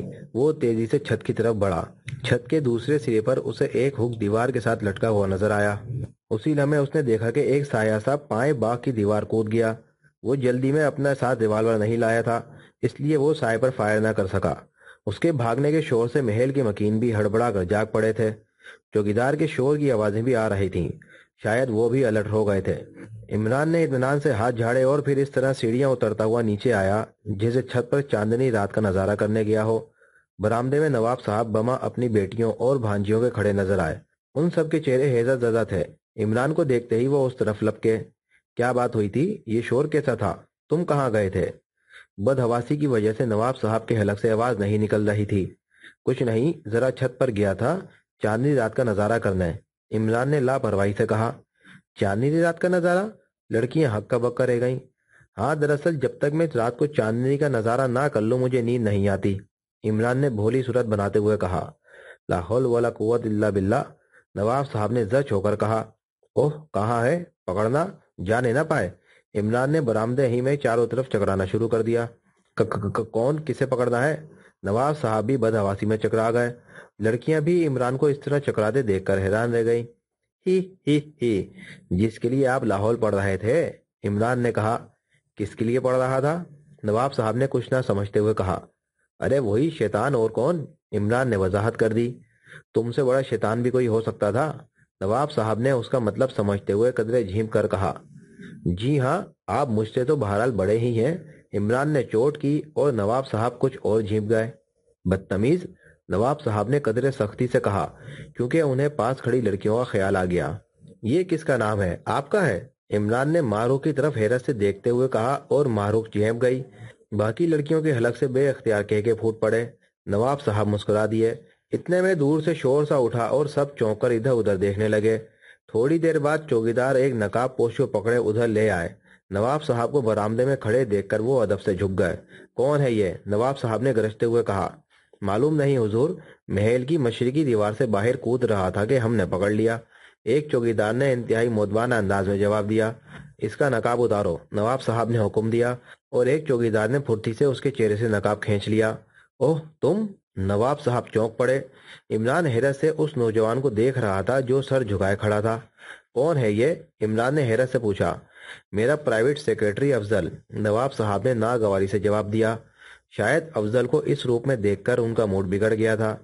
اسے میرے کمرے میں لے آؤ، عمران نے چوکیداروں کو حکم دیا، اور چوکیداروں نے سوالیہ نظروں سے نواب صاحب کی طرف دیکھا۔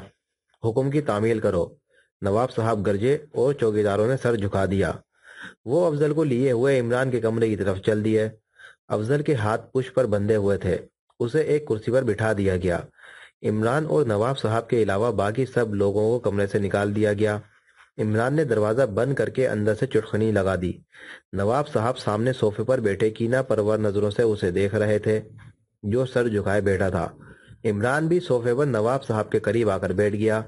اس نے ایک لمحہ دلچسپ نظروں سے افضل کو دیکھا، اور پھر نواب صاحب سے مخاطب ہو گیا۔ یہ کب سے آپ کا ملازم ہے؟ عمران نے پوچھا۔ پچھلے 15 سالوں سے، نواب صاحب نے بڑے ٹھہرے ہوئے انداز میں جواب دیا۔ اوہ، بڑا لمبا عرصہ ہے، عمران نے حیرت سے کہا۔ ہاں، اسی لیے تو مجھے اس بد دیانت پر اور بھی زیادہ غصہ آ رہا ہے۔ میں کسی قیمت پر بھی اس پر شک نہیں کر سکتا تھا، اور یہی آستین کا سانپ نکلا۔ نواب صاحب فکرہ مکمل کر کے دانت پیسنے لگے۔ ان کا چہرہ غصے کے مارے سرخ ہو رہا تھا۔ ان کا بس نہیں چلتا تھا کہ افضل کو توپ دم کرا دیں۔ افضل صاحب، آپ کو ماؤتھ آرگن بجانا آتا ہے؟ عمران نے اچانک افضل سے مخاطب ہوتے ہوئے پوچھا، اور افضل جو سر جھکائے بیٹھا تھا، اس سوال پر اس نے تیزی سے سر اٹھایا، جیسے اسے بجلی کا کرنٹ لگا ہو۔ اس نے بھرپور اور گہری نظروں سے عمران کی آنکھوں میں دیکھا، پھر اس کے لبوں پر پھیکی سی مسکراہٹ آ گئی، اور اس نے سر جھکا لیا۔ نواب صاحب بھی حیرت سے آنکھیں پھاڑے بیٹھے تھے۔ یار، تم تو یوں سر جھکائے بیٹھے ہو جیسے دلہن بارات کے انتظار میں بیٹھی ہو، عمران نے کہا۔ افضل نے سر پھر بھی نہیں اٹھایا۔ ارے یار، واقعی میں ہی غلطی پر تھا، تم دلہن کیسے ہو سکتے ہو؟ توبہ توبہ، اتنی فاحش غلطی!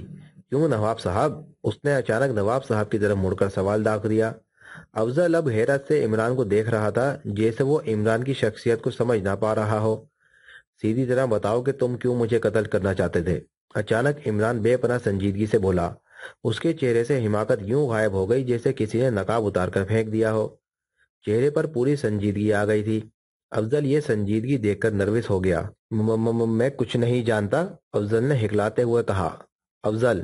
عمران سانپ کی طرح پھنکارا، اور افضل نے یوں جھٹکا کھایا جیسے اسے کسی نے کوڑا مار دیا ہو۔ اس نے ایک لمحہ عمران کی آنکھوں میں دیکھا، اور پھر اس نے بولنا شروع کر دیا، جیسے وہ خود الفاظ منہ سے نہ نکال رہا ہو، بلکہ الفاظ خود اس کے منہ سے نکل رہے ہوں۔ بتاتا ہوں، میں پچھلے سال سے ان کے لیے کام کر رہا ہوں۔ میں مجبور تھا، وہ مجھے بلیک میل کرتے تھے، افضل نے خوف زدہ لہجے میں کہا۔ کن کے لیے کام کر رہے ہو؟ عمران کی آواز میں تلوار جیسی کاٹ تھی۔ 10 کروڑ میں 2 شیطان کے لیے، افضل نے اٹکتے ہوئے کہا۔ کیا؟ عمران بے اختیار چونک پڑا۔ نواب صاحب تو خیر شروع سے ہی حیرت کے شدید جھٹکوں کی زد میں تھے، لیکن اس بار عمران بھی واقعی حیرت زدہ رہ گیا۔ 10 کروڑ میں 2 شیطان؟ عمران نے حیرت سے دہرایا۔ جی ہاں، یہ ان کے گروہ کا مخصوص نام ہے، اور یہی ان کا کوڈ ہے، افضل سب کچھ بتایا جا رہا تھا۔ خوب، واقعی بہترین نام ہے، بڑے زندہ دل معلوم ہوتے ہیں، لیکن وہ 2 شیطان کون کون سے ہیں؟ عمران نے باتوں ہی باتوں میں اچانک پوچھا۔ یہ تو مجھے نہیں معلوم، افضل نے جواب دیا۔ کیوں معلوم نہیں؟ کیا وہ تمہیں اپنے سامنے بیٹھتے ہوئے نظر نہیں آتے؟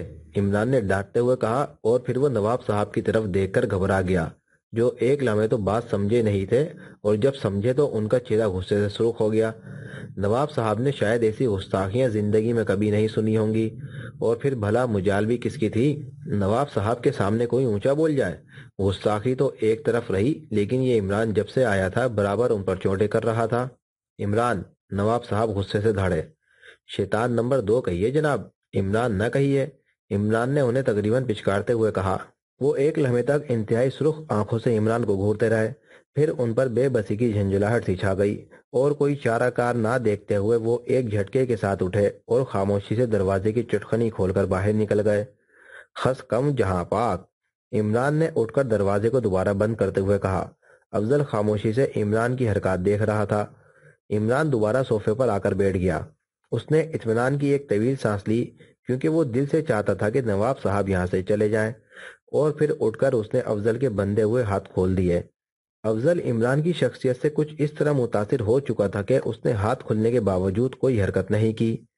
دیکھو افضل، جو کچھ تمہارے علم میں ہو مجھے صحیح صحیح بتا دو، میں وعدہ کرتا ہوں تمہیں بچا لیا جائے گا، اور تمہارے خلاف جو بلیک میلنگ مواد شیطانوں کے پاس ہے وہ بھی حاصل کر کے میں تمہیں دے دوں گا، ورنہ جانتے ہو تمہارے جرم کی سزا نواب صاحب کے پاس کیا ہے۔ عمران نے اسے سنجیدگی سے سمجھایا۔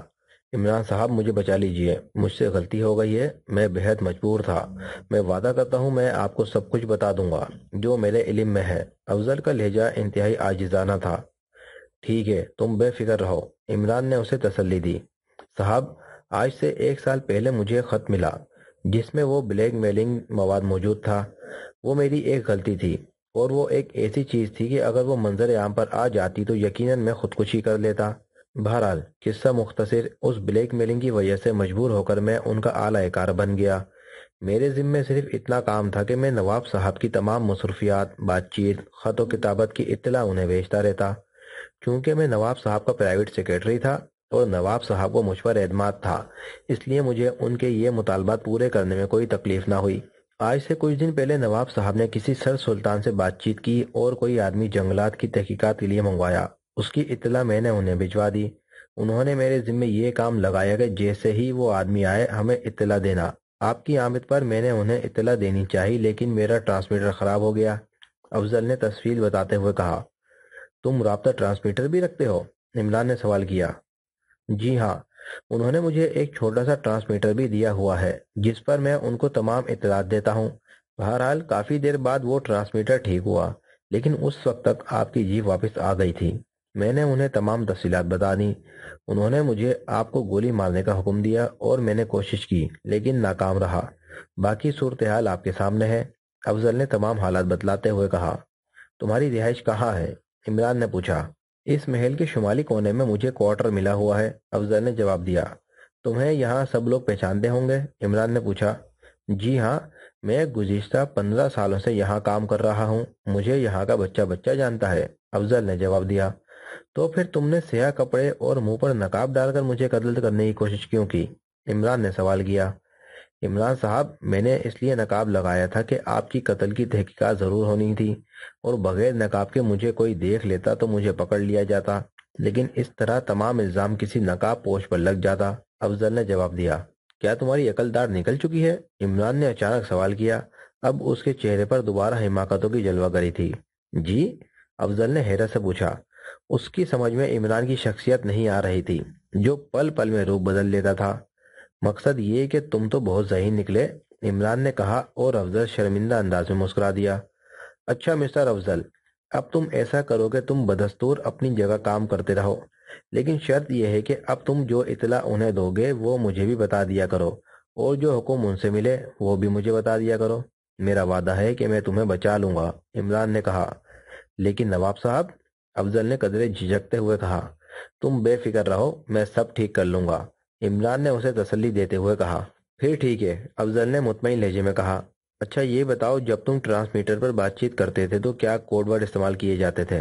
عمران نے پوچھا۔ یہی 10 کروڑ میں 2 شیطان، افضل نے جواب دیا۔ ٹھیک ہے، تم بیٹھو میں ابھی آتا ہوں، عمران نے کہا، اور پھر خود اٹھ کر کمرے سے باہر چلا گیا۔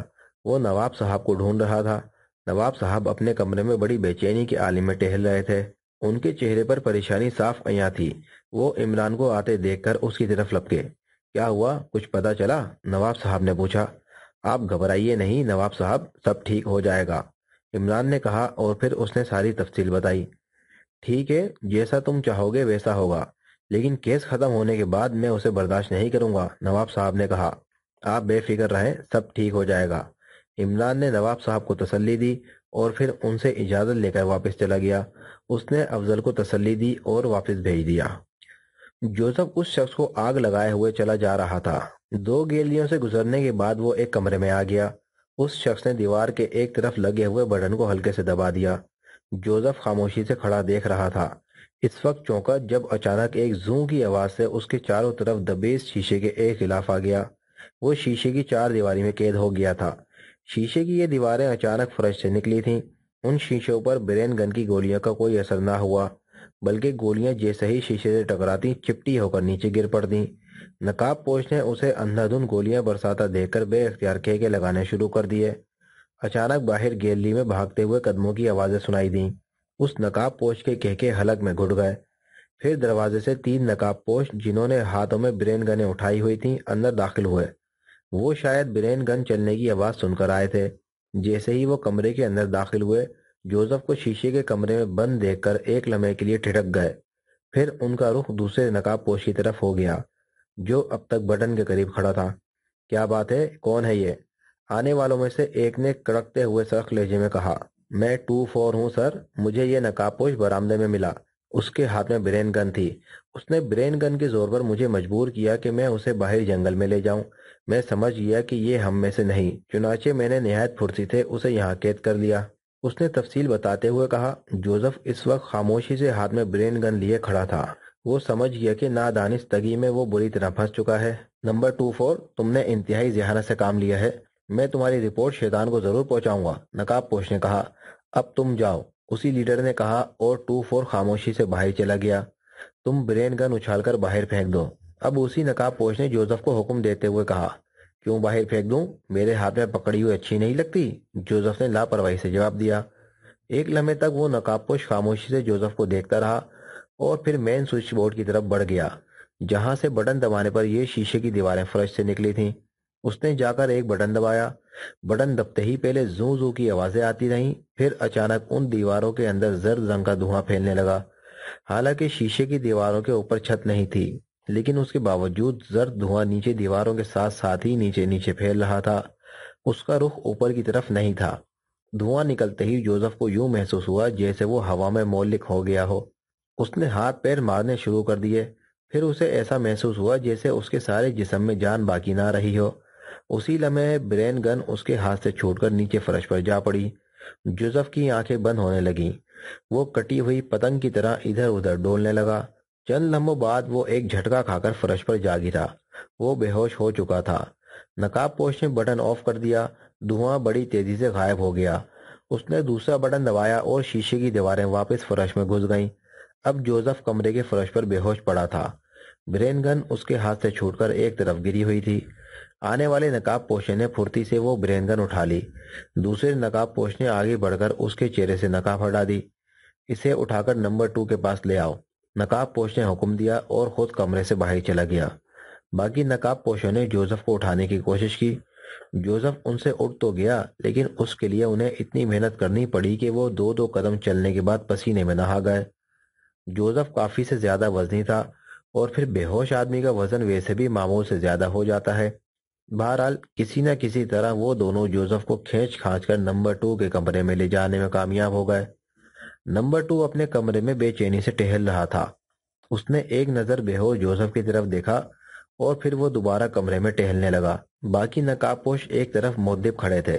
تمہیں علم ہے کہ اس نے 04 اور اس کے 2 ساتھیوں کو اکیلے مار مار کر بے ہوش کر دیا ہے؟ نمبر 2 نے ٹہلتے ٹہلتے اچانک رک کر کہا۔ اوہ ہو سر، بڑی حیرت انگیز بات ہے، ایک نقاب پوش نے شدید حیرت آمیز لہجے میں جواب دیا۔ اسے پہلے اچھی طرح باندھ لو، پھر اسے ہوش میں لے آؤ، نمبر 2 نے انہیں حکم دیا، اور نقاب پوشوں نے پھرتی سے جوزف کو اٹھا کر کمرے کے درمیان پڑی ہوئی ایک بڑی میز پر لٹا دیا۔ میز کی سائیڈوں پر چمڑے کے موٹے موٹے تسمے فٹ تھے۔ ان تسموں کے ذریعے جوزف کے بے ہوش جسم کو اچھی طرح کس دیا گیا۔ ایک نقاب پوش نے آگے بڑھ کر کونے میں فٹ ایک چھوٹی سی الماری کھولی اور الماری کے اوپر والے خانے سے ایک زرد رنگ کی شیشی اٹھا کر جوزف کی طرف مڑا۔ اس نے جوزف کے قریب آ کر شیشی اس کی ناک سے لگا دی۔ تقریباً ایک لمحے بعد جوزف نے کسمسانا شروع کیا اور پھر اسے زوردار چھینک آئی۔ نقاب پوش نے شیشی ہٹا لی۔ جوزف نے آنکھیں کھول دی۔ اس کی آنکھیں سرخ ہو رہی تھیں۔ اس نے اٹھنے کے لیے زور لگایا، لیکن تسموں میں کسا ہونے کی وجہ سے وہ ہلنے سے معذور تھا۔ اس نے سرخ آنکھوں سے چاروں طرف دیکھا۔ اس کا چہرہ شدید غصے کی وجہ سے بگڑا ہوا تھا۔ ایسا محسوس ہوتا تھا جیسے کوئی ریچھ بے بس پڑا ہوا ہو۔ کون ہو تم؟ اچانک نمبر 2 نے کڑکتے ہوئے لہجے میں پوچھا۔ پہلے مجھے شراب دو، پھر میں بتاؤں گا کہ میں کون ہوں، جوزف نے انتہائی غصے لہجے میں کہا۔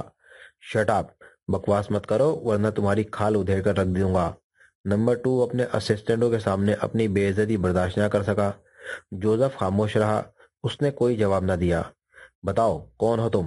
نمبر 2 نے دوبارہ پوچھا۔ پہلے شراب دو، جوزف نے وہی جواب دیا۔ میرا ہنٹر نکال لاؤ۔ اچانک نمبر 2 نے ایک نقاب پوش کو حکم دیا اور نقاب پوش پھرتی سے اسی الماری کی طرف بڑھ گیا۔ چند لمحے بعد نمبر 2 کے ہاتھ میں ایک بہت بڑا اور خوفناک ہنٹر لہرا رہا تھا۔ بتاؤ کون ہو تم؟ اس نے ہنٹر کو لہرا کر اس سے ایک خوفناک کڑک پیدا کرتے ہوئے کہا۔ شراب، جوزف نے اسی لہجے میں کہا، اور اسی لمحے ہنٹر کی ضرب سے جوزف کے بازو سے خون ٹپکنے لگا، اور پھر تو نمبر 2 وحشی بن گیا۔ اس نے اندھا دھند جوزف کے بندھے ہوئے جسم پر ہنٹر برسانے شروع کر دیے۔ شراب شراب کی آوازوں سے کمرہ گونج اٹھا۔ تمام نقاب پوش کمرے کے کونے میں سہمے ہوئے کھڑے تھے، لیکن ہنٹر کی شراب سے زیادہ اونچی آواز جوزف کے منہ سے نکل رہی تھی، تقریباً اسی آواز سے ملتی جلتی، شراب شراب شراب شراب۔ جوزف کا سارا جسم لہو لہان ہو گیا، چہرے پر ہنٹر کی ضربات سے آڑی ترچھی سرخ لکیروں کا جال سا بن گیا تھا۔ جوزف آنکھیں بند کیے لگاتار شراب شراب کی رٹ لگائے ہوئے تھا۔ ایک دفعہ بھی اس کے منہ سے سسکاری نہ نکلی۔ واقعی یہ قوت برداشت کی انتہا ہے باس۔ اچانک ایک نقاب پوش بول اٹھا۔ کیا ہے؟ نمبر 2 نے غصے سے پھنکارتے ہوئے کہا۔ باس، میرے خیال میں یہ شخص شراب کا بہت بڑا رسیا ہے اور اسی لیے شراب مانگ رہا ہے، نقاب پوش نے خیال ظاہر کرتے ہوئے کہا۔ نمبر 2 نے سوچتے ہوئے کہا۔ کون سی شراب پیو گے؟ اچانک نمبر 2 نے جوزف سے مخاطب ہوتے ہوئے کہا۔ وسکی۔ جوزف نے آنکھیں کھول کر نمبر 2 کی طرف دیکھتے ہوئے جواب دیا۔ وسکی کی ایک بوتل لاؤ۔ نمبر 2 نے ایک نقاب پوش کو حکم دیا۔ نہیں، ایک سے کام نہیں چلے گا، جوزف نے ٹوک دیا۔ پھر؟ نمبر 2 نے حیرت سے کہا۔ میں 10 بوتلوں سے کم نہیں پیا کرتا، جوزف نے لاپرواہی سے جواب دیا۔ کیا کہا؟ 10؟ نمبر 2 حیرت سے چیخ پڑا، اس کی آنکھوں سے بے یقینی صاف عیاں تھی۔ ہاں ہاں 10، لیکن تم حیرت زدہ کیوں ہو گئے؟ کیا زیادہ ہیں؟ جوزف نے اس طرح کہا جیسے وہ 10 بوتلوں کو پرکا کی حیثیت بھی نہ دے رہا ہو۔ لیکن تم 10 بوتلیں پیتے پیتے تو 4 دن لگا دو گے، نمبر 2 نے کہا۔ صرف آدھا گھنٹہ لگے گا، جوزف نے جواب دیا۔ آدھا گھنٹہ؟ 10 بوتلیں پینے کے بعد ہمارے سوالوں کا جواب دو گے؟ نمبر 2 کا لہجہ اب نرم تھا۔ ہاں ہاں کیوں نہیں، جوزف نے اسے تسلی دی۔ اوکے نمبر 311، اس کے لیے 10 بوتلیں وسکی لے آؤ، اور تم نمبر 66 اس کے زخموں کی بینڈیج کرو، نمبر 2 نے 2 نقاب پوشوں کو حکم دیتے ہوئے کہا۔ بینڈیج؟ بینڈیج رہنے دو، کوئی فرق نہیں پڑتا، تھوڑا سا گندا خون جسم سے نکل جائے تو اچھا ہوتا ہے۔ جوزف نے یہ الفاظ کچھ اس طرح بے پرواہی سے کہے جیسے اس کے جسم پر ایک ہلکی سی خراش آئی ہو اور اس سے 2-3 قطرے خون ٹپک گئے ہوں، حالانکہ اس کا سارا جسم لہو لہان ہو رہا تھا، چہرے پر سارا خون ہی خون پھیلا ہوا تھا۔ نمبر 2 جوزف کی بہادری اور قوت برداشت سے مروب ہو گیا۔ مروبیت کے اثار اس کی آنکھوں سے صاف طور پر واضح تھے۔ اتنے میں 311 ایک ٹرالی میں 10 بوتلیں وسکی رکھے کمرے میں داخل ہوا۔ اس نے ٹرالی جوزف کی میز کے قریب کھڑی کر دی۔ اس کے ہاتھ کھول دو، نمبر 2 نے حکم دیا، اور 311 نے آگے بڑھ کر جوزف کی گردن، سینے اور ہاتھوں پر بندھے ہوئے تسمے کھول دیے۔ جوزف اسی میز پر بیٹھ گیا۔ ابھی تک اس کی ٹانگیں میز سے بندھی ہوئی تھیں۔ جوزف نے ہاتھ بڑھا کر ٹرالی سے ایک بوتل اٹھا لی، اس کا ڈھکنا توڑا اور پھر اسے منہ سے لگا لیا۔ تمام نقاب پوش حیرت سے یہ منظر دیکھ رہے تھے۔ جوزف نے بوتل کو اس وقت منہ سے علیحدہ کیا جب اس سے آخری قطرہ بھی اس کے حلق میں پہنچ گیا۔ زخموں کی وجہ سے اس کی پیاس بڑھ گئی تھی، وہ بوتلوں پر بوتلیں چڑھاتا چلا گیا۔ سب نقاب پوش اسے حیرت سے دیکھ رہے تھے، جیسے ان کے سامنے دنیا کا 8واں عجوبہ آ گیا ہو، یا کہ بچوں کے سامنے جیسے کوئی مداری حیرت انگیز کھیل دکھا رہا ہو۔ واقعی تھی بھی حیرت انگیز اور نرالی بات کہ ایک آدمی وسکی کی بوتلوں پر بوتلیں پیتا چلا جائے بغیر سوڈا یا پانی ملائے۔ جوزف نے 7 بوتلیں پی کر قدرے اطمینان کا سانس لیا۔ اب اس کا دماغ روشن ہو رہا تھا، اسے ایسا محسوس ہو رہا تھا جیسے وہ آہستہ آہستہ ہوش میں آتا جا رہا ہو۔ تم کہیں نشے میں آؤٹ نہ ہو جاؤ، نمبر 2 نے بوتلوں کی تعداد اور جوزف کے پینے کے انداز سے گھبراتے ہوئے کہا۔ مسٹر، میں 50 بوتلیں اور پی جاؤں تب بھی میں آؤٹ نہیں ہو سکتا، جوزف نے اطمینان سے جواب دیا۔ پھر اس نے 10ویں بوتل بھی منہ سے لگا لی۔ شراب کے علاوہ انہیں حیرت اس بات پر تھی کہ بہرحال نشہ ایک طرف رہا، 10 بوتلوں میں اچھا خاصا سیال آ جاتا ہے۔ ایک آدمی کے پیٹ میں اتنا سیال بیک وقت کیسے جا سکتا ہے؟ لیکن سب کچھ نقاب پوشوں کے سامنے ہو رہا تھا اور وہ حیرت سے بت بنے ہوئے کھڑے تھے۔ یقین کرنا ہی پڑ رہا تھا۔ جوزف نے 10ویں بوتل کا آخری قطرہ بھی حلق میں اونڈیل لیا اور پھر اس نے بوتل منہ سے علیحدہ کی۔ دوسرے لمحے ایک دھماکہ ہوا اور بوتل نمبر 2 کے سر پر جا پڑی۔ وہ لہراتا ہوا وہیں فرش پر ڈھیر ہو گیا۔ یہ کارنامہ جوزف کا تھا۔ واقعی 10 بوتلیں پی کر اسے ہوش آ گیا تھا۔ اس سے پہلے کہ دوسرے نقاب پوش کچھ سمجھتے، جوزف نے ان پر خالی بوتلوں کی بارش کر دی۔ خالی بوتلیں اس کی میز پر پڑی ہوئی تھیں۔ اس کی پھرتی اور تیزی قابل دید تھی۔ چند ہی لمحوں میں تمام نقاب پوش فرش پر ڈھیر پڑے تھے۔ ان کے سروں سے خون تیزی سے بہہ رہا تھا۔ جوزف نے جلدی جلدی اپنی ٹانگوں پر کسے ہوئے تسمے کھولے اور پھر اچھل کر میز سے نیچے اتر آیا۔ اس نے کمرے کا دروازہ کھول کر ادھر ادھر جھانکا۔ یہ دروازہ ایک طویل گیلری میں واقع تھا۔ گیلری سنسان تھی۔ جوزف نے سوچا اگر اس طرح میں باہر نکلا تو راستے میں کوئی نہ کوئی مل جائے گا اور پھر گرفتار ہو جاؤں گا۔ اس نے ایک ترکیب سوچی اور پھر اس نے نقاب پوشوں کو اٹھا اٹھا کر صوفے کے پیچھے ڈالنا شروع کر دیا۔ اس نے اپنا خون آلود لباس اتار کر نمبر 2 کو پہنا دیا اور خود اس کا لباس پہن لیا۔ چہرے پر اس کا سرخ نقاب چڑھا لیا۔ گو جوزف کو نمبر 2 کا لباس بڑی مشکل سے آیا تھا کیونکہ نمبر 2 جسم میں اس سے ہلکا تھا، لیکن بہرحال اس نے کسی نہ کسی طرح اسے پہن لیا۔ اس نے نمبر 2 کے چہرے پر بھی نقاب اڑا دیا۔ پھر وہ کرسی پر بیٹھ گیا۔ اس نے کونے والی میز میں لگا ہوا ایک سرخ رنگ کا بٹن دبا دیا۔ چند لمحے بعد 2 نقاب پوش ہاتھوں میں برین گنے لیے کمرے کے اندر داخل ہوئے۔ انہوں نے سر جھکا کر مؤدبانہ انداز میں جوزف کو سلام کیا۔ دیکھو، اس کو اٹھا کر میرے ساتھ چلو، میں اسے جنگل میں پھینکنا چاہتا ہوں، جوزف نے حت الوسع نمبر 2 کی آواز نکالتے ہوئے کہا۔ باس باس مگر ہم خود ہی چھوڑ آئیں گے، آپ کیوں تکلیف کرتے ہیں؟ ان میں سے ایک نے ڈرتے ڈرتے کہا، کیونکہ وہ کمرے کے ماحول پر ایک نظر ڈال چکا تھا۔ تمام کمرے میں خون پھیلا ہوا تھا۔ ٹوٹی ہوئی بوتلوں کے ٹکڑے بکھرے پڑے تھے۔ میز خون سے لت پت تھی۔ اس نے سوچا باس آج انتہائی غصے میں ہے۔ شٹ اپ، جو میں کہہ رہا ہوں وہ کرو، جوزف غصے سے دھاڑا۔ دونوں نقاب پوش سہم گئے۔ نمبر 2 کا غصہ دیکھ کر ان کے اوسان بھی ختم ہو گئے۔ انہوں نے برین گن ایک طرف رکھ دی اور پھرتی سے جھک کر بے ہوش نمبر 2 کو اٹھا لیا۔ جوزف نے آگے بڑھ کر ایک برین گن اٹھا لی اور پھر وہ دونوں نقاب پوش اپنے باس نمبر 2 کو کاندھے پر لادے آگے آگے چل رہے تھے اور پیچھے پیچھے جوزف نمبر 2 کا روپ دھارے ہاتھ میں برین گن پکڑے چل رہا تھا۔ راستے میں کئی نقاب پوشوں سے ٹکراؤ ہوا، لیکن وہ جوزف کے چہرے پر سرخ نقاب دیکھ کر ادب سے جھک جاتے۔ جوزف گیلریوں سے گزرتے ہوئے ایک بار پھر اسی کمرے میں پہنچ گیا جہاں اسے شیشے کی دیواروں میں قید کیا گیا تھا۔ ایک نقاب پوش نے آگے بڑھ کر سوئچ بورڈ پر لگے ہوئے ایک بٹن کو دبا دیا۔ ایک ہی لمحے میں سیڑھیاں نیچے لٹک آئیں۔ وہ سب سیڑھیاں چڑھتے گئے۔ سیڑھیوں کے اختتام پر ایک دروازہ موجود تھا۔ دروازے کے ہینڈل کو نقاب پوش نے 3 بار مخصوص انداز میں گھمایا تو دروازہ کھل گیا اور وہ باہر نکل آئے۔ جوزف نے باہر نکل کر دیکھا اور پھر اس کی حیرت کی انتہا نہ رہی جب اس نے دیکھا کہ وہ ایک بڑے درخت کے تنے سے نکلے ہیں۔ ان کے باہر نکلتے ہی دروازہ بند ہو گیا۔ اب محسوس بھی نہیں ہوتا تھا کہ اس درخت میں بھی دروازہ ہو سکتا ہے۔ اس وقت صبح صادق ہو رہی تھی۔ جنگل پرندوں کی مختلف آوازوں سے گونج رہا تھا۔ جوزف نے درخت کو ذہن میں رکھ لیا، پھر وہ جنوبی سائیڈ میں آگے بڑھنے لگا۔ کافی دور آنے کے بعد وہ رک گیا۔